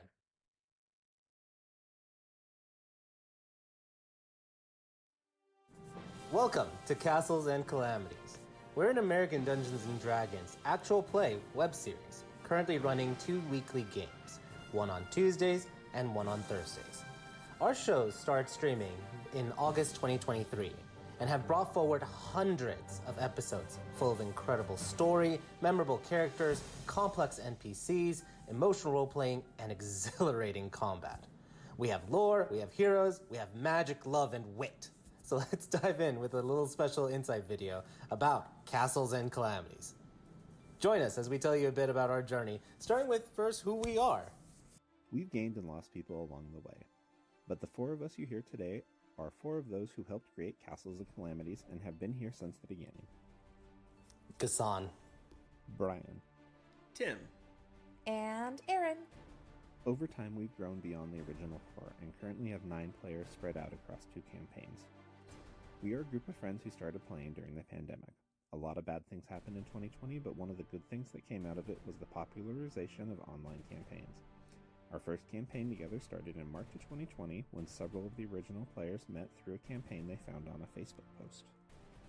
After that game began to fizzle out, we wanted to continue playing together and started our own campaigns. 2 of the founding members acted as dungeon masters, with Gassan starting what would become the Silver Age and Brian starting a campaign called Singers. They're sometimes playfully referred to as Order and Chaos, respectively, because of their contrasting playstyles. The Silver Age is a direct prequel to the current Tales of Tellos Steam Age, and was a campaign that took place in a fantasy setting inspired by Renaissance Europe, full of mystery and political intrigue, as a group of adventurers journeyed across kingdoms and plains to combat an evil group called the Harbingers. Singers was actually an acronym, which is how Acronymic Adventures got its start, and stood for the Sigil Investigation and Neutralization Garrison of the Extraplanar Rangers. It was a fun and chaotic campaign that had each player play 4 different characters that traveled to different worlds to combat evil. It's not a direct tie-in to the current campaign, but is only a slight crossover reference, as the world of Heptagonia was one of the many worlds that the Singers visited. As those campaigns came to their end, we realized we wanted to continue their stories and keep having fun together. Not only that, We wanted to bring in new players to expand our stories. And we wanted to stream them so that we could share these vivid worlds with friends, family, and anyone who loves a compelling tale. That's how the initial idea formed for Castles and Calamities, and we launched in 2023 and started streaming our 2 current campaigns, The Tales of Tellos and The Acronymic Adventures. Gassan, aka Order, runs the Tuesday series Tales of Tellos, and Brian, also known as Chaos, runs the Thursday series The Acronymic Adventures. Currently, we have weekly sessions for both campaigns streaming live on Twitch and uploaded weekly to our YouTube channel. The Tales of Tellos is a collection of campaigns that takes place on the world of Tellos. It is a large planet with 2 moons and has an extensive history of magic, heroes, wars, and political intrigue. The current campaign is called the Steam Age, and 200 years have passed since the events of the Silver Age. The Industrial Revolution has come to the lands of Eremer, a land of harsh deserts, lush oases, and bustling cities. New innovation and technology is pushing Eremer to grander heights. But for all of Eremer's industry and magics, civil war threatens to tear apart the mystical lands of the Sultanate. Neighboring nations seek to steal her secrets, and an ancient enemy seeks to bring about the end of the world. This is a story of many stories, with heroes, criminals, and travelers helping determine the course of history. The Tales of Tellos is a campaign set in a rich world with deep, expanding lore, complex characters, and of course, lots of actions. It airs every Tuesday at 6:30 p.m. Pacific Standard Time or 9:30 p.m. Eastern Standard Time. Acronymic Adventures is our other mainline campaign in a separate setting than Tales of Tellos. The current adventure is the Guild campaign, set in the world of Terrasol on the continent of Heptagonia, a continent shaped like a 7-pointed star with a wild creation story involving the literal tug-of-war of the continent by rival dragons. The land itself is ruled by the Adventurers Guild, and the players start in the academy that trains those with talent in an attempt to prevent accidents of unrealized potential manifesting into danger. The land has gone through many catastrophic events and is currently recovering physically, technologically, and socially. But there is always trouble brewing under the surface that sparks many an adventure for those brave or foolish enough to seek it. Guild is a campaign where chaos reigns. Magic, mystery, and fortune are out there waiting to be rediscovered. Are you ready to join the grand undertakings in Land Divided? Join us Thursdays at 7 p.m. Pacific, 10 p.m. Eastern. Castles and Calamities is order, chaos, and everything in between. A group brought together by friendship, fun, and a love of storytelling. Both campaigns are expected to last several years, and hope to continue with future campaigns in the same worlds. We'll also be releasing new content, including character interviews, lore, art, game discussions, fan communities, and maybe even new campaigns in new worlds. So stay tuned. You can tag along on our quests at Castles and Calamities, all spelled out, no spaces, on Twitch and YouTube. Or take the easy route and just click on the links in the description. We hope you feel like a member of the party, laughing, crying, and sharing in all our victories and adventures as you join us on this journey. Welcome to Castles and Calamity.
All right, we're back, folks. Thank you for for staying for the break. For those who are just joining us, our heroes just heard that the endless war is being about to emerge, which may trigger the end of the world. And so they said farewells, goodbyes, gathered some family up in the fortress, and followed Revenos to a place called Irithtyre, a place of enigma that some have heard part of like certain fairy tales here and there, and apparently is real. They're in a room with 20 slivers and lots of other heroes from different parts of the world. And that's what we're picking up very quickly. So let's go down to see what's the group's reaction to everything that's happening thus far. Chance, what's Chance's reaction as she's either feeling sliver aura, especially with the concentration of them being in one room, or seeing different people and heroes from different nations? What's Chance's feelings or thoughts about it? She's just trying to like pick out the people that who's who, and just taking it all in and waiting for something to actually happen. All right. Sounds good. Let's go then. And I will say just one thing to note, because I did forget to put them on there. You all would have seen M and Callie would have returned from the Fey realm, thanks to Ivana, the Sliver of Love, being in the Fey realm, bringing them back over on this side for this occasion. So you do see M, Also, what was that? I was going to say also probably greeting them because they're the people we actually know. Yep. So Gonna say, you did they see- come through with Rip? Because wasn't he over there? Oh no, Rip came with Compass. So Nice. yeah. I bet he did. Sure. M being the Furbolg Druid, and Callie being a human gunslinger for it. In case anyone else, their new viewers did not know who they are. Original or part of the original 7 in the very beginning of the campaign. With that being said, though, let's go then next to Lance. Lance, what is Lance thinking, feeling in this room and with all these slivers and heroes? Lance was very excited until he saw the sultanas. Also, he was trying to figure out why there's 20 slivers and there's only 16 gods. Yeah, you're not sure. And then he saw the sultanas, and now he's just pissed. All right. And any of them who's reading minds is he's thinking this is all their fault. Gotcha. Good to know. Erlon, what is Erlon thinking or feeling as he's in a room full of different slivers and heroes? Probably focusing on the heroes more than anything. Trying to see if there's anybody that he recognizes or knows of, at least. Yeah. Would be Interesting. That you would know of. I would say roll a roll a history check for me. Yeah, that sounds about right. Yeah, you have no idea anyone. I will say you're looking around. Are you looking for based off of muscle? Yeah, probably at this point, if he just Okay. doesn't recognize anybody. Yeah, you don't recognize anyone, but your eyes get focused on the most muscular individuals in the groups. You focus on the ivorykin with the axe and a hilt. You focus on another ivorykin with a giant maul / sledgehammer. And you focus on the ancient-looking elf who is completely jacked and ripped. Those being the 3 That strongest, sounds about right. most muscular individuals of the group. Damn it. That So, dude has gains for centuries, not days, not millennia. That man's I abs offer are them its own all- sliver. I offer them all a membership to the Brown Bridge.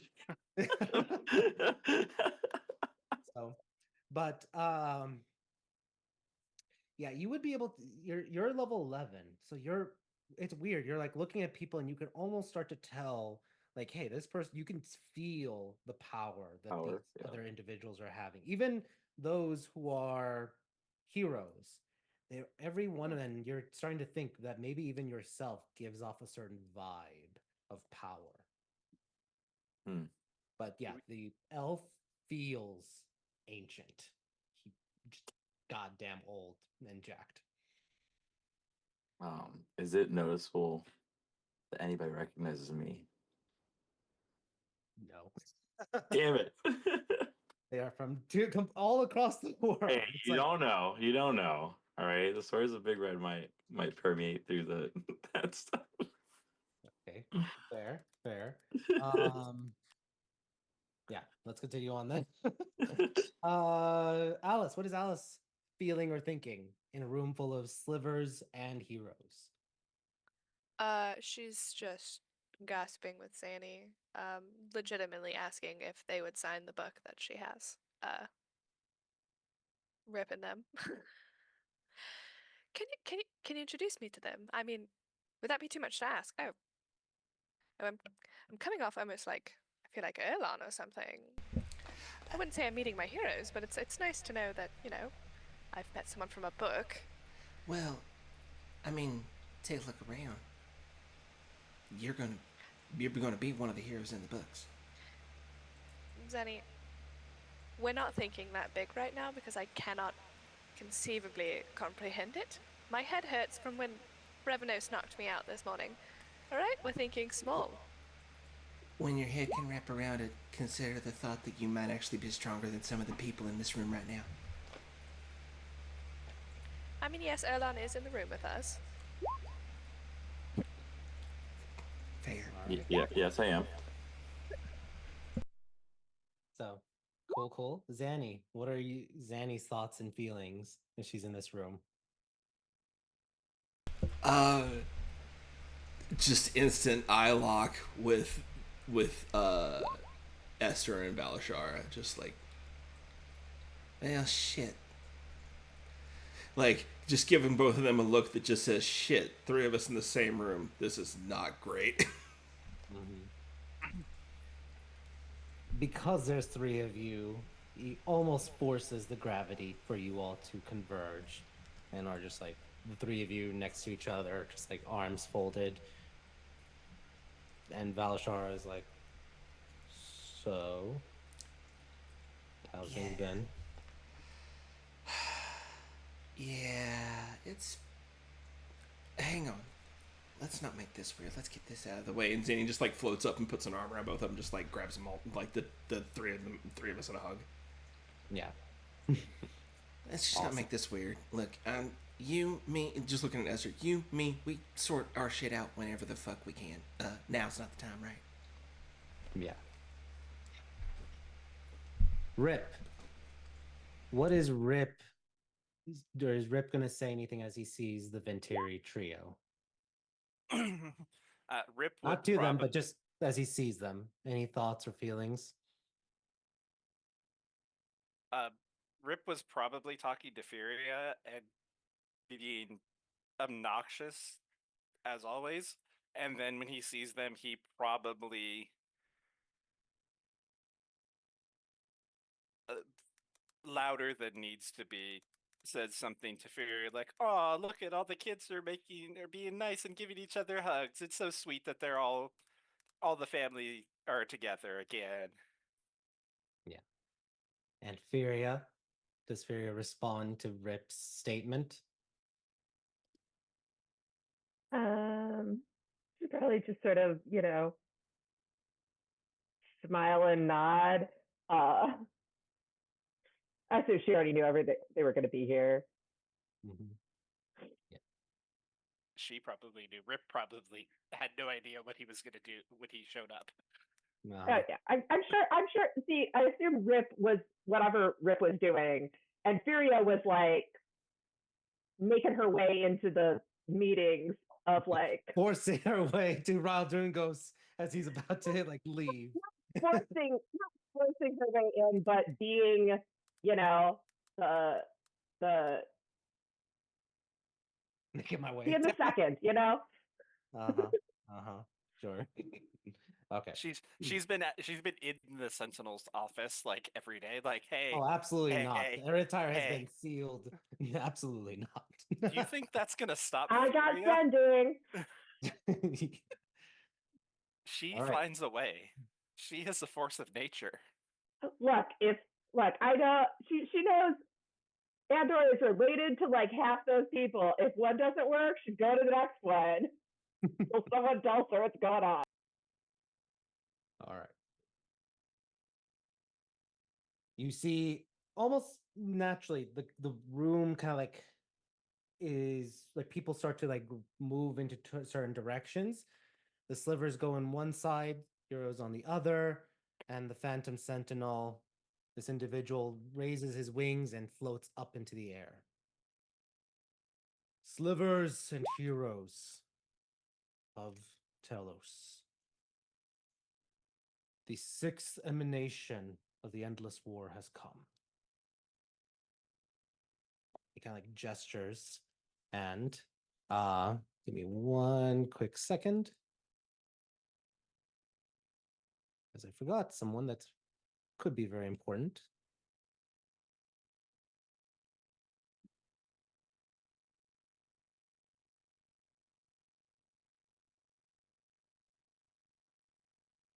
There she is.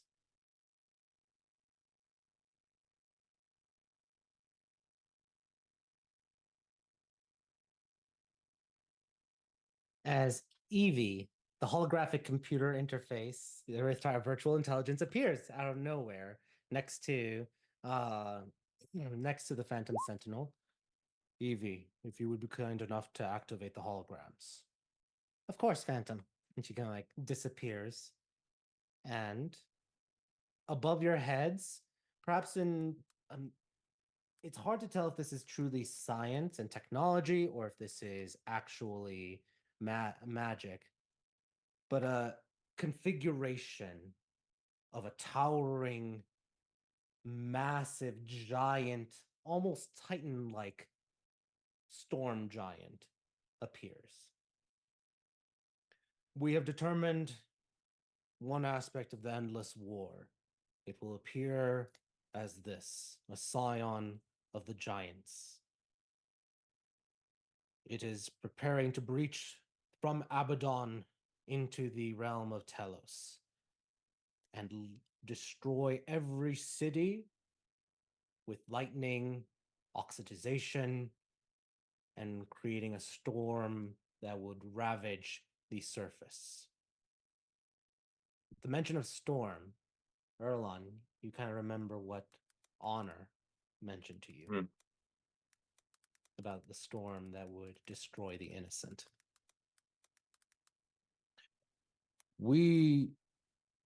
The endless war has been triggered due to the strife and conflict that has ravaged the world.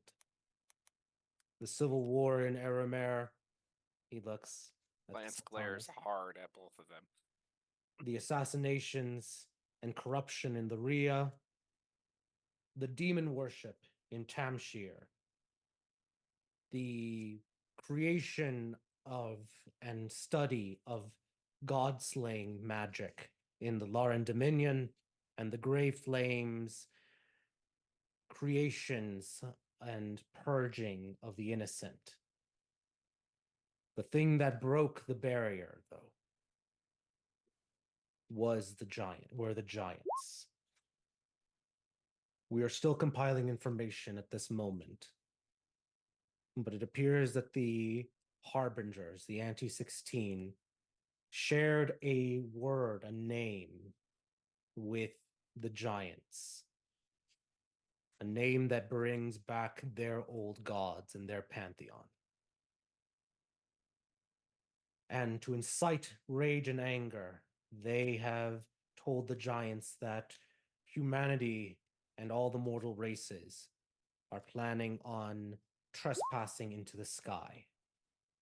With new technology, he gestures and you see the hologram change into this weird, looks like a bird, a little bit, two metal wings, with a propeller or some kind of like spinning thing in the front, and looks like wheels on the bottom. With the invention and the advent of the airplane, as well as the discovery of, or the preparation of floating cities. And you see it changes into a design of a floating city. These inventions were supposed to happen and occur naturally. The giants were supposed to understand that these were not trespasses into their realm. But the harbingers have convinced them that they are, and with the advent of this scion, the sixth emanation, the giants are now declaring war on all the mortal races. We expect their cloud cities to bombard cities on the surface. We are expecting fire giants to try to trigger volcanoes, frost giants to unleash blizzards, hill giants and stone giants running amok, devouring the innocent. Moreover, we are uncertain about the sixth emanation's true body. Storms are beginning to appear, bypassing our protections that we have designed, and we fear the worst. If we are not able to contain this emanation, we will need to consider the evacuation of the planet and leaving the planet to its destruction. However, we have not yet given up hope. We have called upon the heroes now, for as we will battle the endless war, as we have done 5 times before, with each emanation, we will fight the endless war. But we need heroes here and heroes in Abaddon. The heroes that will remain on across the world shall be the contingency, those that will fight the giant wars.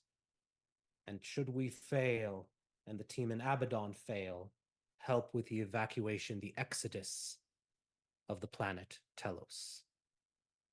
To distant planets, he gestures again, and you see the hologram changes. You see Tellos as a planet, and then it shrinks, and you see the solar system, and it shrinks more, and you see a strange nebulous cloud and all these different stars.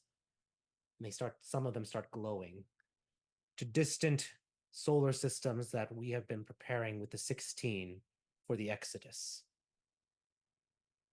Should we fail, we will try to save as many people as we can before we must forsake Tellos to its ultimate destruction. The team going to Abaddon, he kind of clenches his fist, and you see it kind of zooms back into Tellos, and you see it goes back to the storm and the sixth emanation of the endless war. Will face the endless war's true heart. We'll have to battle it and defeat it. For the endless war can only be defeated by divine entities and mortal heroes alike.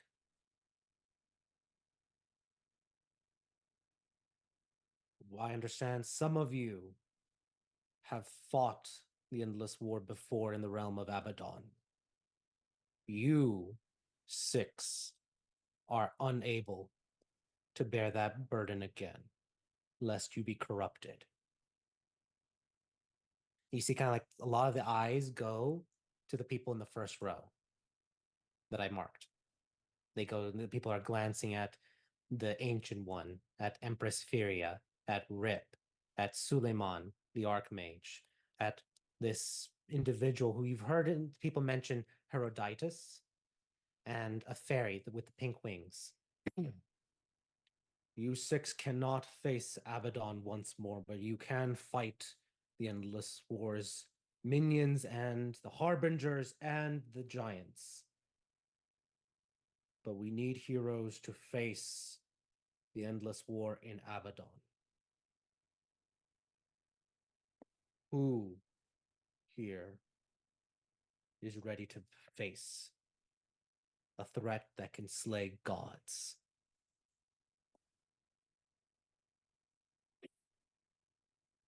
Amara Jamaz steps forward. My team are heroes of Tamshir. They are not ready to face this. They are ready to fight the giant war, the giants in the giant war, but they cannot, and I will not allow them to face Abaddon. Ravenos. Yes, well, I think I speak for the Crimson Peacekeepers, or I'm just going to say, as the mentor of some of the heroes in Eremer, no. I'm not going to let them gallivant into Abaddon and be killed by that. You see, let's see, you see Andraste, the Sliver of Freedom. The heroes of the Rhea are not ready either. I'm sorry, but I cannot in good consciousness allow them to go. You hear the Ruiner. So who's left then? Nitamu, the Sliver of Civilization. This is not something we can force upon you. But I think my heroes that I picked long ago could face the threat. You also see Ivana, the Sliver of Love. Haiti fought the Eclipse Herald before. I offered Gwend and Tara before, and I think they're ready. I also think maybe, and she doesn't say anything, but Revenos looks. I don't think Keldithos, I can face it. He kind of glances at Furia, glances back at Keldithos. Keldithos looks upset. Thera, I could also face it if need be. The Phantom Sentinel looks at the Sultanas. You once were the heroes of Hassania. Once you had our blessing as heroes of Eremer. Are you ready to bear this burden? Let's roll a D20.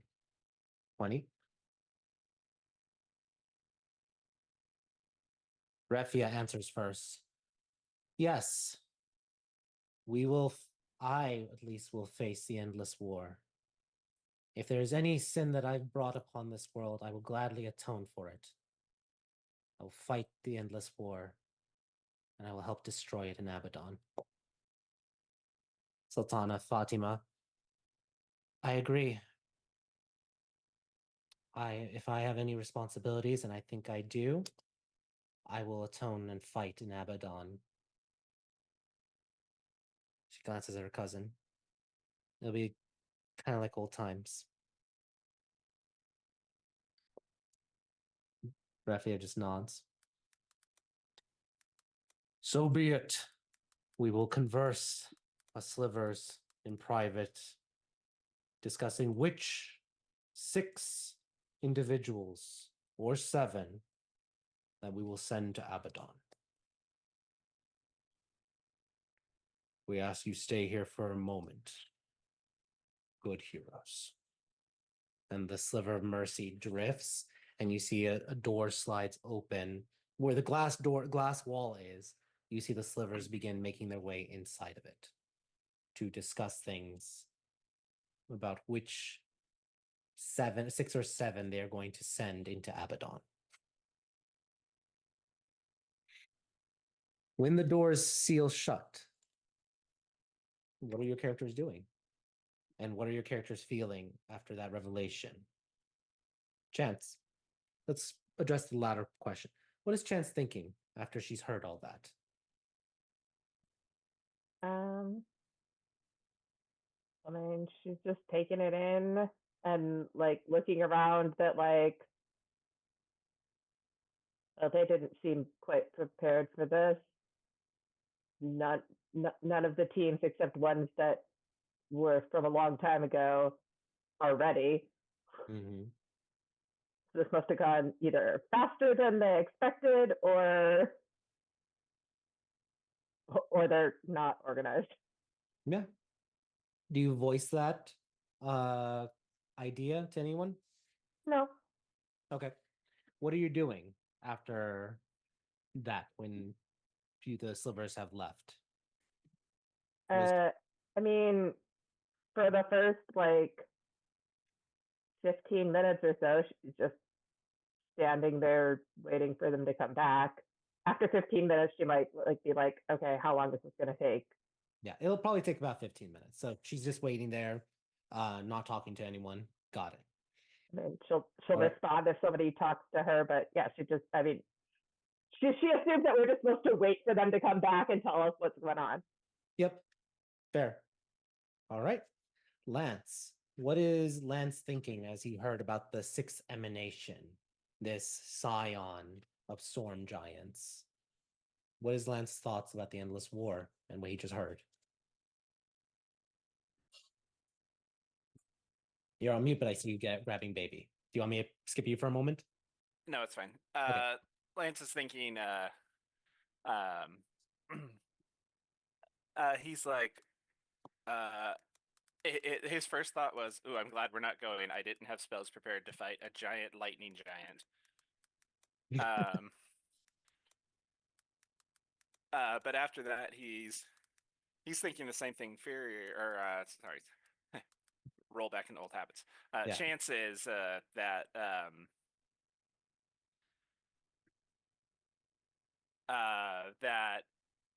he's like, wow, I thought more of this group was going to be prepared.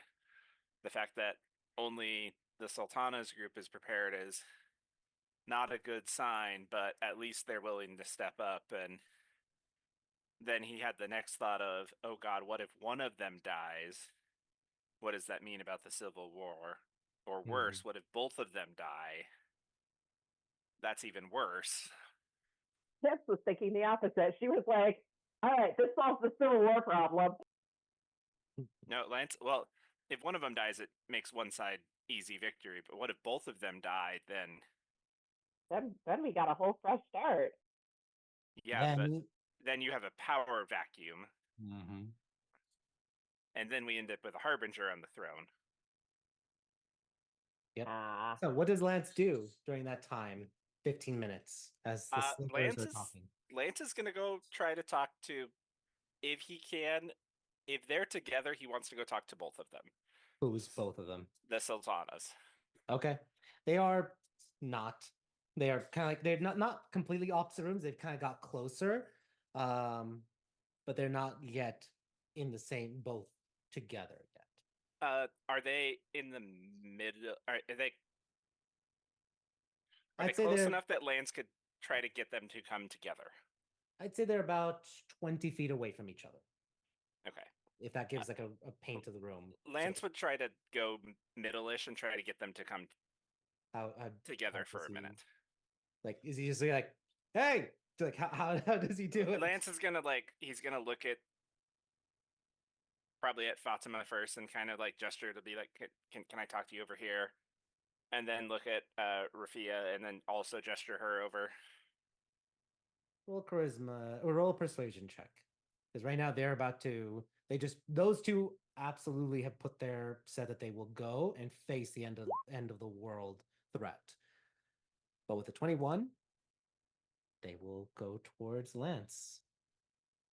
Along with the other original heroes. Swiftbeak, a Alkin rogue.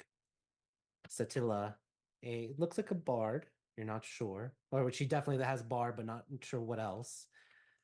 Azim, looks like gunslinger. And then Gromok, a barbarian. You are one of the heroes from Aramer, Lance Blacksands, Al Blacksands. Yes.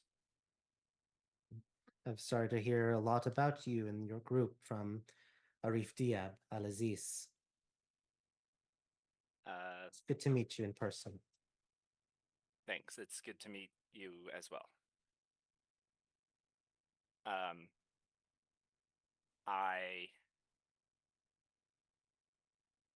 I have a question, and this is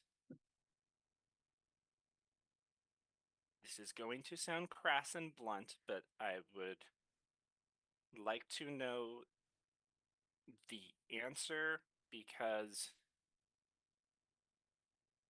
if the worst comes to worst, it's going to affect us all, especially based on what we just heard. And there's no time for pleasantries and formalities with the political side of things. If both of you are selected and you both die while doing this, who takes over who takes over as leader of Aramir? Fatima looks at Refia, and Refia looks at Fatima. We both have different answers. But I will say Fatima's going to answer first. I just looked like odd even deal. Fatima says, on my side, I have a niece who could potentially rule. The reef system will continue on my side. I would hope that she is able to be ready. Potentially a regency for her. But I fear that the reefs may try to manipulate her. So I think I might need to do a few sendings before I travel to Abaddon. Sultana Refia, I've created a meritocracy. My generals will continue to rule even without me until they are able to find the best person to rule. They will rule as a council for my side. My side can survive me without any issue.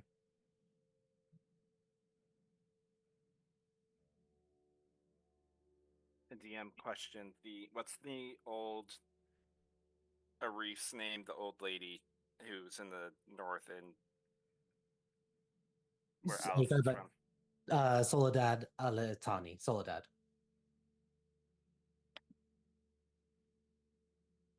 Would both of you be willing to hold or to let Arif Soledad act as a temporary regency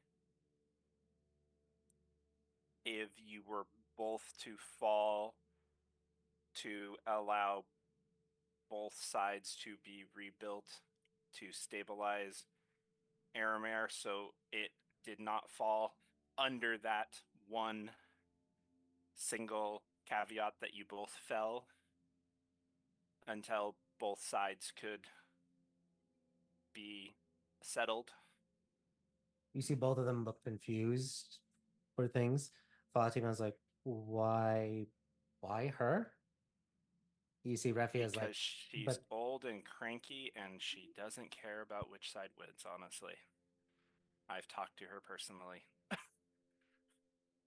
She just wants the best future for Aramir, where the war is over and everybody can move on.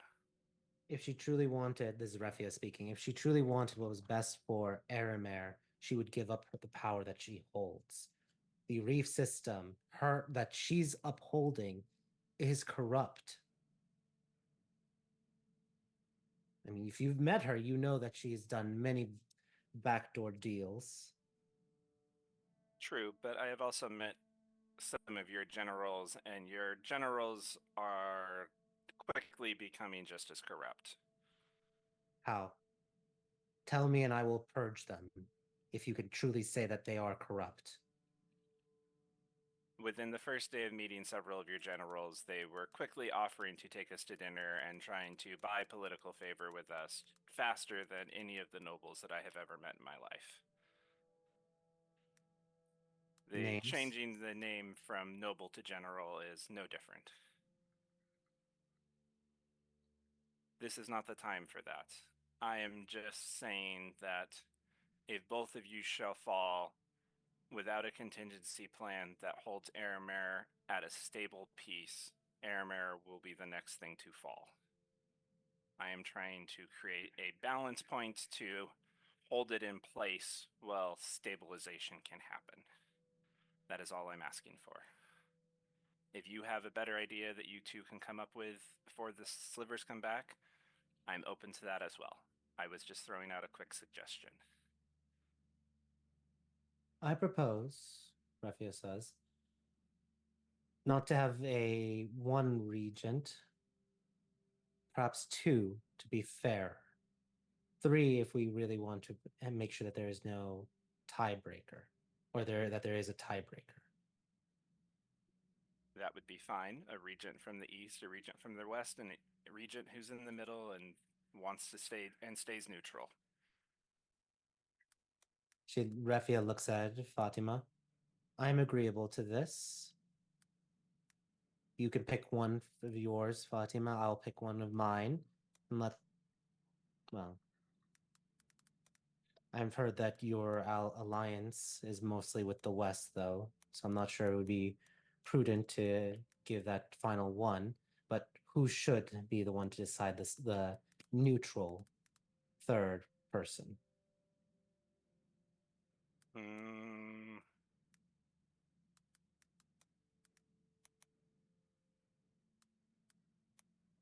He looks at the rest of the group. These four know you, right? Both of you? Yes, they all look like they nod. Could you four pick somebody who you would agree is neutral between the two of them? I'm gonna roll that you a think d20. would be fair and could split the difference?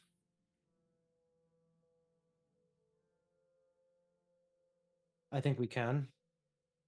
Swiftbeak answers. We can definitely try to see if we can come up with a third neutral person.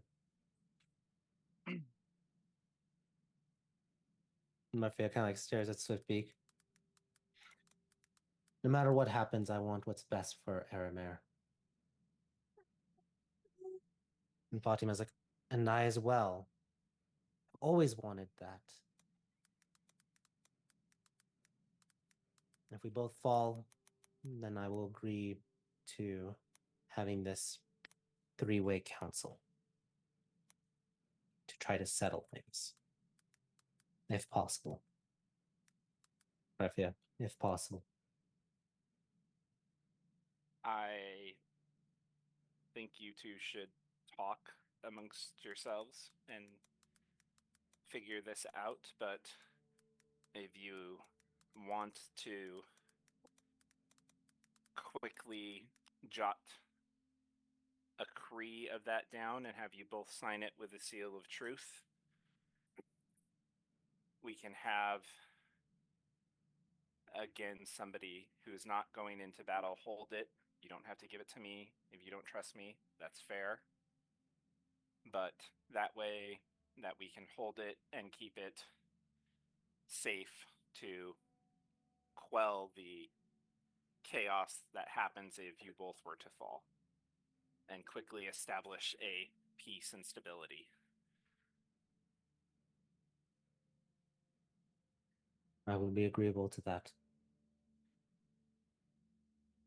The two sultanas go together to talk quietly amongst themselves and perhaps forge something from that Lance has suggested. Awesome, Lance. Let's go while Lance is doing that. Erlon. What was Erlon thinking when he heard about the sixth emanation of the Endless War? He was more actually focused like just on everybody else's reaction to it all. Like just seeing I mean, I guess just like the disarray, a lot of people, and also just seeing like people that have defeated and dealt with so much in the past. Um, like kind of surprised also to see like so many people like just scared and fearful of what's going to be going on. Mm-hmm. I think that was the main thing that he was focusing on more than anything, was just like he was going to go into this ready to go, and it seems like everybody's, I don't know. It's just weird to see how they're all worried and such. Is Erlon at all worried from what he heard that this is the 6th time the Endless Yeah. War has come, and it has turned all giants against mortal races? More races, yeah. So Yeah. Yeah, I think he's impressed about it all, but also just kind of, I don't know. It's like he wasn't fearful, but now he's more just thinking about the outcome of everything, and how this could change so much. yep, So awesome. Is Erlon doing anything in the 15 minutes while the slivers discuss and debate? I think he's just kind of wandering around in amusement of everybody, seeing that I suck at history checks, and just kind of looking at everybody and Okay. sizing them up, and just yeah. Roll a d6. All right.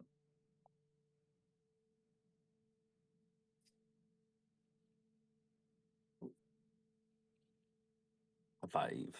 Okay. It was going one up, so you're going with the old group. You go to the first row. You see you've heard the names there that you've heard. You hear about the Ancient One, Firia, Rip, Suleiman, Heroditis, and Haiti. Are you going to talk to any of them in particular? I mean, if they're all grouped up, probably just talk to them Well, all the same individually, like time. or one or two of them. Are you trying to talk to them? You know what? Let's pick Rip. Okay. And roll me another d6. What was that? Roll me another d6. All right, let me run downstairs. I had to feed the cats while I was doing this. They're If you bugging me. want, I can roll it for you. Oh, I'm here. Okay. D6. Boop. Oh, a 6. That's a reroll. Oh, okay. And I shall re-roll again.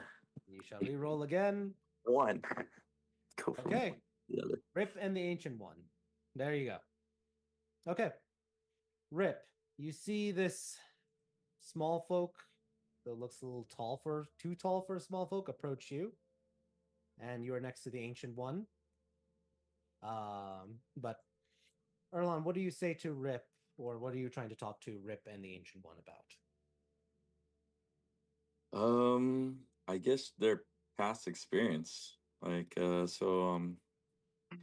take it that you guys have, been here before. I don't know if you know me. I'm Big Red, or Erlon. You can call me Erlon. Well met, Erlon. The Ancient One speaks. Do you want me to talk for Rip? Yeah, you're Rip. Okay. Hey, you said your name's Big Red or Erlon? Which one do you like? Oh, well, you can call me Erlon. It's fine. Erlon, nice to meet you. I'm Rip. Are you with Zanny over there? I am. Yeah. Are you taking good care of her? She's like my niece, you know. Oh, I knew I've her heard uncle. about your family. Yeah, me and her uncle fought this thing last time. It turned into the moon. What? Like, it turned into the moon. It was like an eclipse, and it was like the sun in front of the moon. It was like ooh and dark and scary. But I shot it and blew the moon up with an arrow. So, so you had to fight an entire moon. Yeah, but it was like a body inside, like its heart. Okay. Yeah.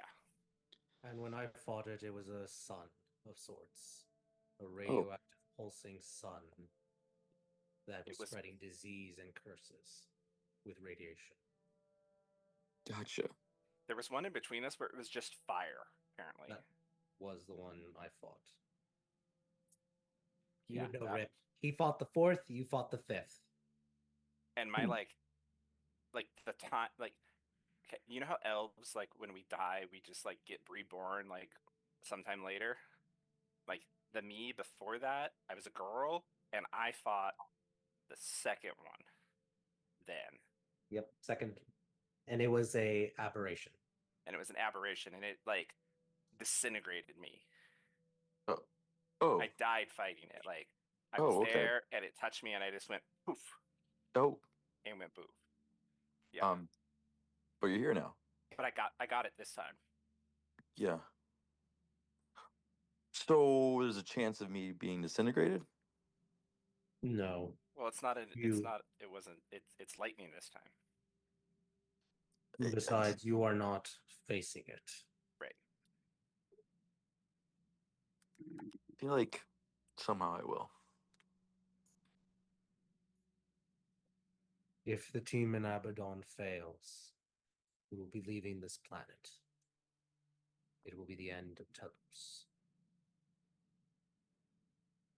So why don't we all get together and get it down? I understand everybody's kind of fearful of this, but I mean, if you guys were able to do stuff, why can't we? Because only 6 may enter the heart at a time. It's just one of the rules of fighting the endless wars. It's how it was created. If you send too many in there, you risk corruption. We cannot face it again, or else we will be corrupted. Gotcha. So I will tell you, when I was in there, after I dealt the final blow to crack the moon, it tried to pull me in and make me stay there. It wanted me to become the endless war. It wanted me to take its power into myself and become its new host. And the more people that are in there, the stronger that pull comes to everyone in there. Gotcha. Hence 6 or 7 at the most. So this is my thing, right? Is like how were you all chosen then? Like did you just say it's gonna be us or how did that work? When we were chosen, there was like 30 heroes that were ready, and they chose 6 to go in. Me, Inferia, the Empress behind me, and Hetty, and Zanny's grandpa, and there was a cat with us, cat folk, Lionkin. Lionkin, and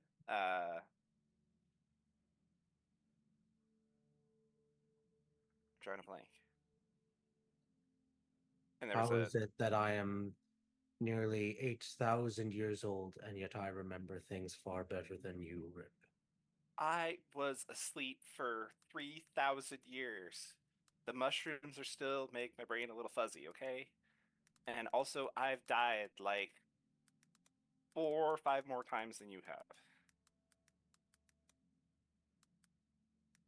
For me, it was the desire to protect, for I am a champion of peace. I fought to protect the elves of Zadia. Erlon, roll a history check. Oh God, why history, man? Can't you do strength checks for me for God's sakes? All right, history check it is. Golly, this is gonna be bad again. Better. Actually, yeah, we're good. He says the realms of Zadia. That's during the Age of Elves. Okay. Like 7,000 years ago. Oh. And it makes sense.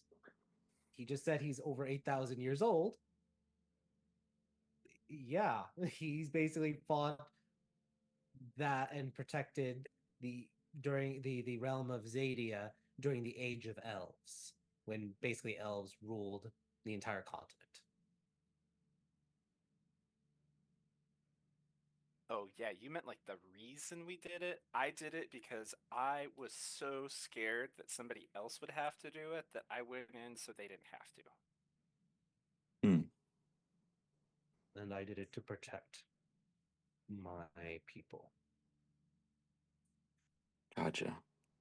What drives you, young one? Why do you fight? I mean, I've always fought for those who weren't able to. Like feel like I was put here to protect those and be honorable in doing so. You follow the path of honor, then. I guess so. As of recently. He kind of glances at Rip for a moment, then away. But Well, what? go ahead. No. What was that? Like what does Rip? Did you who else represents honor here? Rip is a paladin. He follows in his own way honor. Yeah, you are you from the Rhea? You kind of have that Rhean accent thing. Yes, I am. Okay, so you know how there's like the Rhean paladins and there's all the other paladins in the world that that they follow the other floating oath mark. Yeah. Okay, I was the one who created that second oath mark and started that group. And helped get that going so that we could spread paladins to the rest of the world. Gotcha. Huh. Just mind you, you do see like an elf just like popping her head and just smiling a little bit, somewhat maybe a little creepily, just wanting to interrupt but say things, but not going to. Between the two people he's talking to, so she's just like watching. Yeah, that's why I said she's just like watching, just like. Okay, yeah, the PowerPoint is ready. Yeah, I was one of the regular paladins, but then when we accidentally caused the original oath mark to get kind of blown up a little bit, when they put it back together, we had extra parts, so we made a second one. And that's the one that travels around so other people could be oath marks outside of the Rhea, or could be paladins outside of the Rhea. Gotcha. And that's Ryle, and he points to the really old guy over there. That's Ryle. He's a paladin, or he's the sliver of honor. Oh, he's not over there. But he's the sliver of honor. You'll recognize him. He's the old dragon guy. And he's gonna lean in really close. He's like, I was asleep for a really long time. Did you know that all elves now are secretly dragons? Furia doesn't believe me, but they are. They are, okay? Roll. Reason you think that? He just immediately comes in. Awesome. Shifting scenes for a moment. Alice. What did Alice think as she heard the Phantom Sentinel, the Sliver of Mercy, this angel like elf paladin, discuss the sixth emanation of the endless war? And that you've never heard that before, that 5 times already the world was about to end, and 5 times already it has been pushed back and defeated. And now there is this sixth emanation that has turned all of giant kind against mortals. Like she told Zany earlier, we can't wrap our head around that right now, so we're not thinking about it. Okay. Because if so she's just like staring, just she's people watching right now because she really doesn't know anybody, nor is she like, related to them or anything like that. So she's kind of just people watching and trying to think about just, what people look like. And she's making up stories for them in her head because honestly, if Alice sits down and actually thinks about this, she might go into the fetal position. She might go find Lance though for some liquor. Okay. For some liquor? Yeah. Yeah. Um, Yeah. Are you, if you're people watching, roll a D. Yeah, just go back D6. 3. Okay. You're watching the sultanas and their group, and you can see that there is a little bit of resignation. The two sultanas particularly, they have signed on for this. They are prepared. They are level 20. They are the ones that can bear it and fight it. And you can see a little bit of the tension that all this is coming to this moment. They are partly to blame because of it, not all of it, but partly to blame. And they have accepted without hesitation, you noticed. Both of them are still heroes to their core, even though they're fighting bitterly against each other. And occasionally you see them glancing at one another, perhaps too proud to make amends at this moment, as they are contemplating the end, because there is a chance that either one of them could die. You see the same thing happening with their old team. Grudges, perhaps, and you think and focus in on them, and you can almost see their story. This team that was very close, best friends. The cousins loved each other until different ideas started pulling them away from each other. And friendships soured and hurt feelings between all of them. But there's still that residual connection. Does Alice think anything about that? Yeah, maybe I need 2 drinks from Lance. Yeah, 2 probably is gonna be. I picked the wrong people to people watch to get my mind off of this whole world-ending sad stuff. I should have watched Erlon. Erlon's usually a safe bet. You look at Erlon and he's talking to Rip and the Ancient One, and you see this elf empress seems to be coming into the conversation with things. The Empress of the Ria, or former Empress, as now her descendants are ruling. Wonder what I'm going to be Empress of someday. Probably the whole world. Yeah, that sounds good. Empress Alice. Sultanas, watch out. Awesome. Liquor. Zanny. What is Zanny thinking as she heard about the 6th emanation? She's knew about the other 5, but what are her thoughts about the other 5 or the 6th? Zanny's brain's on big picture. This is faster. This is much sooner than expected. Even for her, calculations. Like, Zanny realized things are bad. She didn't realize things were so bad that it's here now. And the things that are happening, not just in Aramir, but just all these problems that are pushing things to war. Yeah, she's taking the moment to put that out of the way, and she goes and grabs Al and says, "You want to go meet my cousins?" Will it put me in a better mood than I'm currently in? Absolutely. Then absolutely, darling. All right. You go over to Valashara and Esther,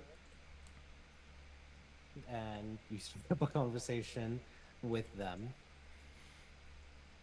And they start also telling you about their teams. Like Valashar talks about, Lucy's our ranger rogue. She sometimes gets into trouble with that. Different is our cleric, and now we have 2 clerics, Different and Dolmond, actually. Jargarak is a druid, and Arthur's the one who takes all the hits for us. And you see Arthur just like lift up his thumbs up, and he's like, I hate getting knocked unconscious. It sucks. Yeah. And you see Esther's like, oh, that's nothing. Saf is always talking about trying to uplift us, and Kara butts heads with Jiraj, and then we got Galax a few months back, and you know how creepy his eye can be, especially in the dark. And they start telling stories about their two teams. Apparently, your teams kind of like formed at the same time. They're trying to, perhaps the Slivers were trying to raise heroes to become level 20, but the Endless War happened too soon. All right. With that being said, after about 15 minutes, the Slivers return. When the Slivers speak, Nitamu is the one that goes forward. We've decided we will use my original team. All of you and Tara. The fairy looks, oh, great. And she looks at, and then kind of like looks sad as Gwen kind of like lowers her head. Be safe. And you see even Haiti comes and they hug Tara. These three fairies, apparently like one at a time now, each of them has to fight the endless war with another group. Nitamu looks, do you all accept this burden? One by one, they say yes. Fatima, Swiftbeak, Satilla, Azim, Gramok, and Refia, and Tara. We'll send the 7 of you, and we will configure a team of our own to face the endless war. The rest of you, be prepared, as we will need you to be fighting the giants that are across the world attacking. And if the time comes where we fail, for you to help us evacuate those we can off the world.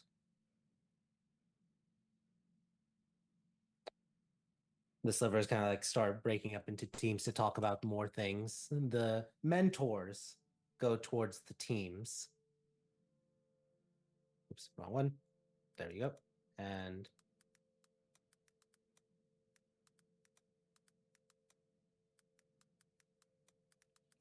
begin talking to the teams. You see Andraste going to the Heroes of the Ria, Amara Dramaz going to the team in Tamshire, and Revenos goes to you all. All right, I'm going to restore your spell slots, all of them, and we will hope this is not our last meeting. That Death himself will not die. So, I'll be sending you back to the fortress. Go, I think, his eyes flash green. Go to Jedna first. They're attacking the city. They'll be attacking Timoshk and Zarek as well. I think you should begin your battles in Jedna. Now, let me restore your spell slots and health. And you see again, the prismatic glow around him, and light bends around all of you. All of you recover all your hit points and all of your spent spell slots, as the Sliver of Grace bestows that grace upon you all. Do any of you have anything you want to say to Revenos before he goes? I will mention, as a meta thing, I am going to be rolling a D100 for each sliver to see whether or not they live or die. Because this is how I do it every time. Revenos, before you go, what is the nickname that she wouldn't tell us? Never going to tell you that. I will find out. And I will come back to life as many times as I need to until I do. And I will deny that. I am the Sliver of Death to make sure that you never learn. Or if you learn it, you will never come back alive. Okay, so you're going away, but we don't have your simulacrum anymore? I'm sorry, I didn't hear that. What was that, Chance? You're going away, but you said you dismissed your simulacrum? That seems like it was a poor choice. He ran out of a lot of spells for it. think I can ask Fate to accelerate some time to make a new one, but I might need that one for the fight. A lot of us are going to be making our own simulacrums to help us battle. I don't think Ovon needs one though. He's already a double, but to have two doubles couldn't hurt. Is he the angry one over there that's just kind of shadowy and broody? Yes, that one. And you see a shrouded, almost like dark paladin walking about in pure black plate armor, obsidian gems and everything, carrying two books on the sides of his belt. Is he just like, is he a shadow? Like, what is he? Don't ask him that ever. Yes. And he is a double sliver. He possesses both the slivers of knowledge and the sliver of zeal, which he has combined and interpreted to become the sliver of wrath, to punish the wicked. Was that an accident, or did he just decide to do that himself? He decided to do that himself. He's just that extra. Sounds like he's an asshole. And everybody was afraid to stop him? Wait, sorry. Too quick there. Was that Chance or Furia that just came over and said he's an asshole? With Chance. Furia wouldn't call him an asshole. I don't know. Yeah, so why is... Wait, okay. Why is Chance saying he's an asshole when she doesn't know anything about him? Because Lance just asked if he did that on purpose, or if it was an accident, and Revno said he did it on purpose, and I said it sounds like he's an asshole. Okay, gotcha. Just want to try to understand where that conclusion came from. Perfect. Yeah, he really hates the Seldarish pantheon. So does Thera. A little bit Kel'Thas. He decided he refused to have any other sympathetic sliver to them. So he decided to seize the power that was laying dormant. Just like how I took upon the power of grace. I went and I seized that power my grandmother once wielded. Ovon decided he would do the same, and then immediately twice did it again. First, claiming knowledge, and then going and killing the pirate queen, and then claiming zeal. Yeah, like I'm just saying, like it seems like there's a reason you're spread out. Like that there's not just one sliver that's like epic sliver. You're saying I could kill you? You can And certainly try. I could become death? Oh, if it wasn't that simple. No. It has to be for me, it has to be someone that has either Archfey elements in their essence or Green Dragon. And you are neither. They're all tied to something. You can't just be an average Joe blow. You have to be special something. Exactly. It was in that book I read that they gatekeep it. Yes. Even Ovon was special because he was cursed by the Seldar in a lot of different ways. So the Fallen back then. But yes, he is a capable fighter. He actually is a very reasonable and intelligent person. Just don't do anything bad around him or he will punish you. Alice. That was not Alice. That. Okay. I just saw your face like that. I'm like, I thought that was Alice. Okay. So we met Dion earlier. He's like one sliver's power, but split into three. Yes. Dion once was Iridion, the sliver of change, and that change included travel, ruin, adventure. Those were the big three, as well as other parts of it. He was, well, it's not my place to tell you fully his story, but just know that something bad happened. He blamed himself. Rip told him that things needed to change, and so he changed himself and split himself into three. Is that what happens to Sliver of Peace too? Sliver of Peace is actually three essence in one. A Trostani is an archfey that is literally three dryads connected to one tree. She is three, so they are basically each a third, but when they're all together, one. So she's like a three-headed tree. Exactly. Just like how you might have a five-headed dragon, they are still five personalities in one. So how many are like when we got here? Those were all dragons, right? That first group. Yes, the ones that I went to mingle with, except for Imperia. Imperia is just an angelkin. Well, now she's no longer an angelkin. She's just a full-on angel. Gotcha. Is Yeah, she's a Seraphin. Lots of eyes. So is everybody over there like some fancy, super powerful, scary being? Yes. Cool. Unless you count Compass. She's a rabbit folk druid. But she's like an archfey, right? She has the power of an archfey, and she can turn into a giant green emerald glowing rabbit of mass destruction. Yes. She's absolutely dangerous. Is there a reason that like that one rip guy just keeps staring at her? Ah, they are an item. Gotcha. Yes, he has spread his legs for many different beings. Oh, they're on again? Yes.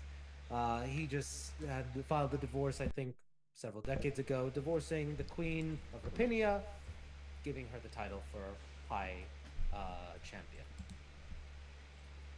Is that country literally named after him? Yes, Yeah. he is that arrogant. Mm-hmm. And he gets bored. When he gets bored, he does things like that. And that's why I'm glad he spent some time in the Feywild, because now he can't do things like that here. And who knows? Maybe, some of you will be alive enough to have these tales, countries named after you, and who knows? Maybe if we have an exodus, we'll name a new country after one of you. Well, hopefully we don't lose, and then we don't have to leave. I hope so too, but unless we want to leave, like, if this world's just going to keep being destroyed over and over again, don't we eventually just want to leave? that is a question that I will answer at another time, because that is a complicated question to answer. Okay, so that means you have to live, so you I can will- answer that question. I will try to live. Believe me, Revenos do not wish to die. I have plans, and I have hopes for my own future. So if you die, who do I have to call to bring you back so I can yell at you later? When a sliver dies, there is no coming back. Yeah, that one's a one-way ticket. After he punched his card, he punched it. Gotcha. It's going to be the saddest that you die. Well, that time will tell. Insight check. I want to see what he does. It's You do clearly want- me. Okay, you want to insight check Revenos. You know he has like a plus 20. Yeah, that's Yes. on like. Nat 1. Hold on, I want to pull up his character sheet. Give me a sec. No, let me just do a great green worm dragon.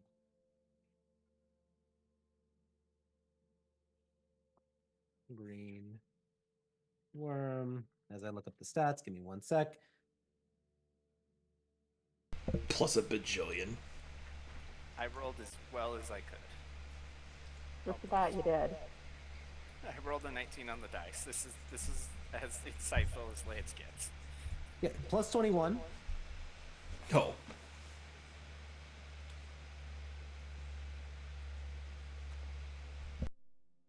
Nope. The 21 does not do it, unfortunately. If he rolled a nat 1, would you at least kind of give me a hint? Let me just tell you this. He rolled a 2 on the die for a 23. Dang it. So you missed. Sure, have literally. Manny. So. You don't need to attune to that. No, he's not. Lance is not wearing it, so. None Hey. of the bards inspired me. Yeah, nope. All right. Well, anything else? Do you need any other questions or anything that else before I go? When you go, how are we getting home? I'm going to teleport you back, and you will go fight and protect the people you care for in Aramare. Are we going to meet these people again? If we survive, perhaps. Like, do we get to have a party afterwards if we win? Oh yeah, we'll see most of these people again, I'm sure. Let us. Did I stepped away? Did the Sultanas give us a contract? Not yet. They haven't left yet. You got none of them. No one is left yet. So Okay. Lance is waiting to see. Before we go, he's gonna be like, Revenus, before we go, I need to grab something from the Sultanas. okay. So last call for everyone. Chance, any last thing before you are sent away? Like anything you want to ask Revenos or any last quick thing? She wants to talk to Herodotus, but she is not going to be weird about it. So that's why she asked if we were going to see these people again. Yeah, which we'll see. I'm going to be rolling throughout this week, seeing who lives and who dies. So, all right, Lance, anything you want to do or say? You're gonna go to the Sultanas, but any last thing with Revenos or any of the slivers at this moment, very quickly? No, because none of them are green. Okay. I mean, wait, Yavanna is technically green, and I'm not sure if he would trespass with compass. If All right. if Lance struck out with Yavanna, if Rip struck out with Yavanna, Lance has 0 chance. No, it's compass. The Rip struck out with compass, not Yavanna. Rip really struck out with Yavanna too. If Yeah. you remember, he tried once He and rolled a tried. nat Fair. 1, and she laughed at him. Yes. Love laughed at him. Yep. He said sup, and she laughed, and he cried a little bit on the inside. Awesome. All right, you go and you collect the contract. Great. Is it sealed? There was many clerics here. Yes, it has a seal of truth. Oh, I mean like that, but I mean like, did they seal it beyond that? Like, so it's, or is it open? He can like skim over it real quick. Yeah, you can skim over it really quick. And when you have the seal of truth, you can't rip it because it technically now becomes a magic item for that. Right. Okay. So cool. All right, Erlon, is there anything Erlon wants to say to Revenos or anyone else? Yeah, This he's gonna being go. the last potential for some of these people to be alive. Yeah, he's going to Ronos. And then Intraconic. Thanks for everything you did so far, first Revenos. I hope you don't die. But if anything does happen to you, I will try my hardest to keep Eloquent safe. You're a good person, Erlon. Don't forget that. Thank you. He ruffles your hair. All right. Alice, any last thing you want to say to Revenos or anyone that No, thank you. okay? Zanny, anything that Zanny wants to say to anyone in this room or Revenos? Not necessarily say, but do I, since we're getting our spells, since Revenos was kind enough to charge our spells back, can I have shot a couple of spells into the ether to buff the group here? Sure. I'll say you say hey, wait, and you do that right. Basically, so, I'm just doing 2 aid. I'm just doing 2 level 4 aids. So it'll be the whole party's HP goes up by 15. Great. Then mark that for everyone. Everyone gets 15 extra HP. Is that the max or the temporary? It's the max booster. Right. And what's that? Okay. If nothing else, I wanted to do something before we leave. okay. What did you want to do? I wanted to go and just wish Mallory good luck. Okay. You go to the Sliver of Fate, who seems to, like, for a moment her eyes are glowing white, and then they kind of blink as you approach, and she looks at you. Chance Ravlin, how are you?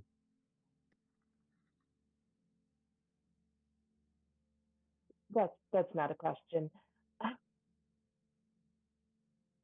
Um, I just wanted to. I haven't met you, but in case I don't get to meet you, I wanted to wish you good luck on behalf of all of the people who do know you that I know. That makes sense. It does. Good luck to yourself as well. Or good luck to you as well. She kind of like turns very ice dragon cold, very much like Ira, just like, okay. And continues to go do whatever she needs to prepare.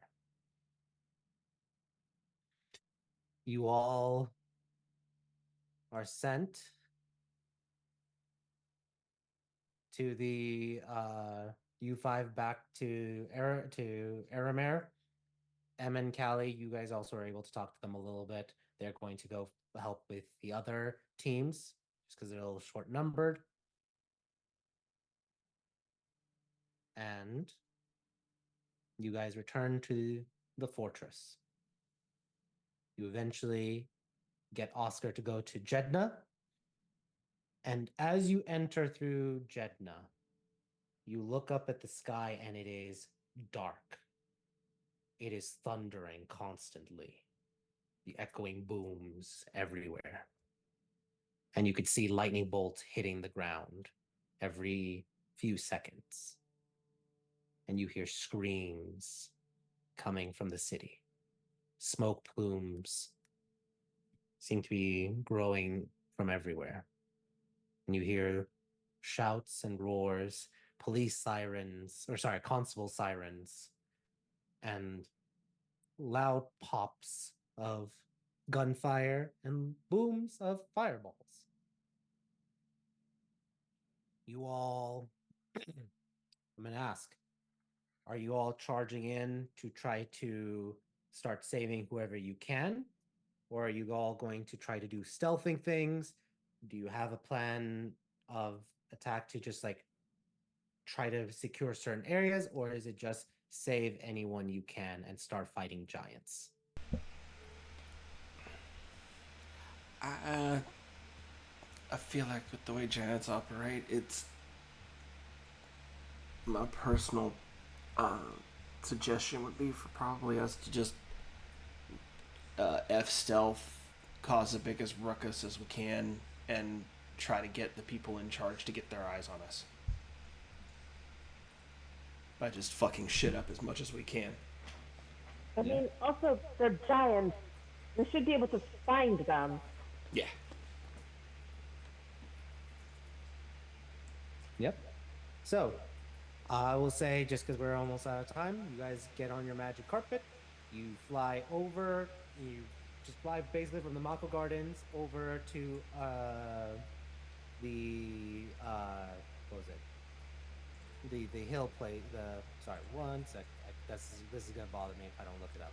1 sec. Ader's Hill. Ader's Hill. And you literally see a scene of carnage as you see hill giants, you see cyclopses, all taking orders from a frost giant and a cloud giant. Corpses, limbs are strewn everywhere as they are rampaging, killing, and eating people alive. You see this one giant has two people, one in each hand, and is about to start eating them literally like if they were sandwiches. And that's where we're going to end our session, as the giant wars have begun. This is our arc, the giant wars. I have a question. When Revenos reset us, did that eliminate the things we had already cast beforehand? No, you Is guys it like you keep all your buffs. He just gave you all your spell slots and health back, which did clear up Alice's little headache. All right, That's it for session 84. Hope you all like this new beginning of the new arc. The endless war has come, and we will see what giants you shall be slaying. And you will be fighting potentially giants in the clouds. We'll see. But thank you all for joining us. I'll see you all of you next week with the guest for session 85. Till then, take care. Good night. See you guys. Good night. Bye. Wow.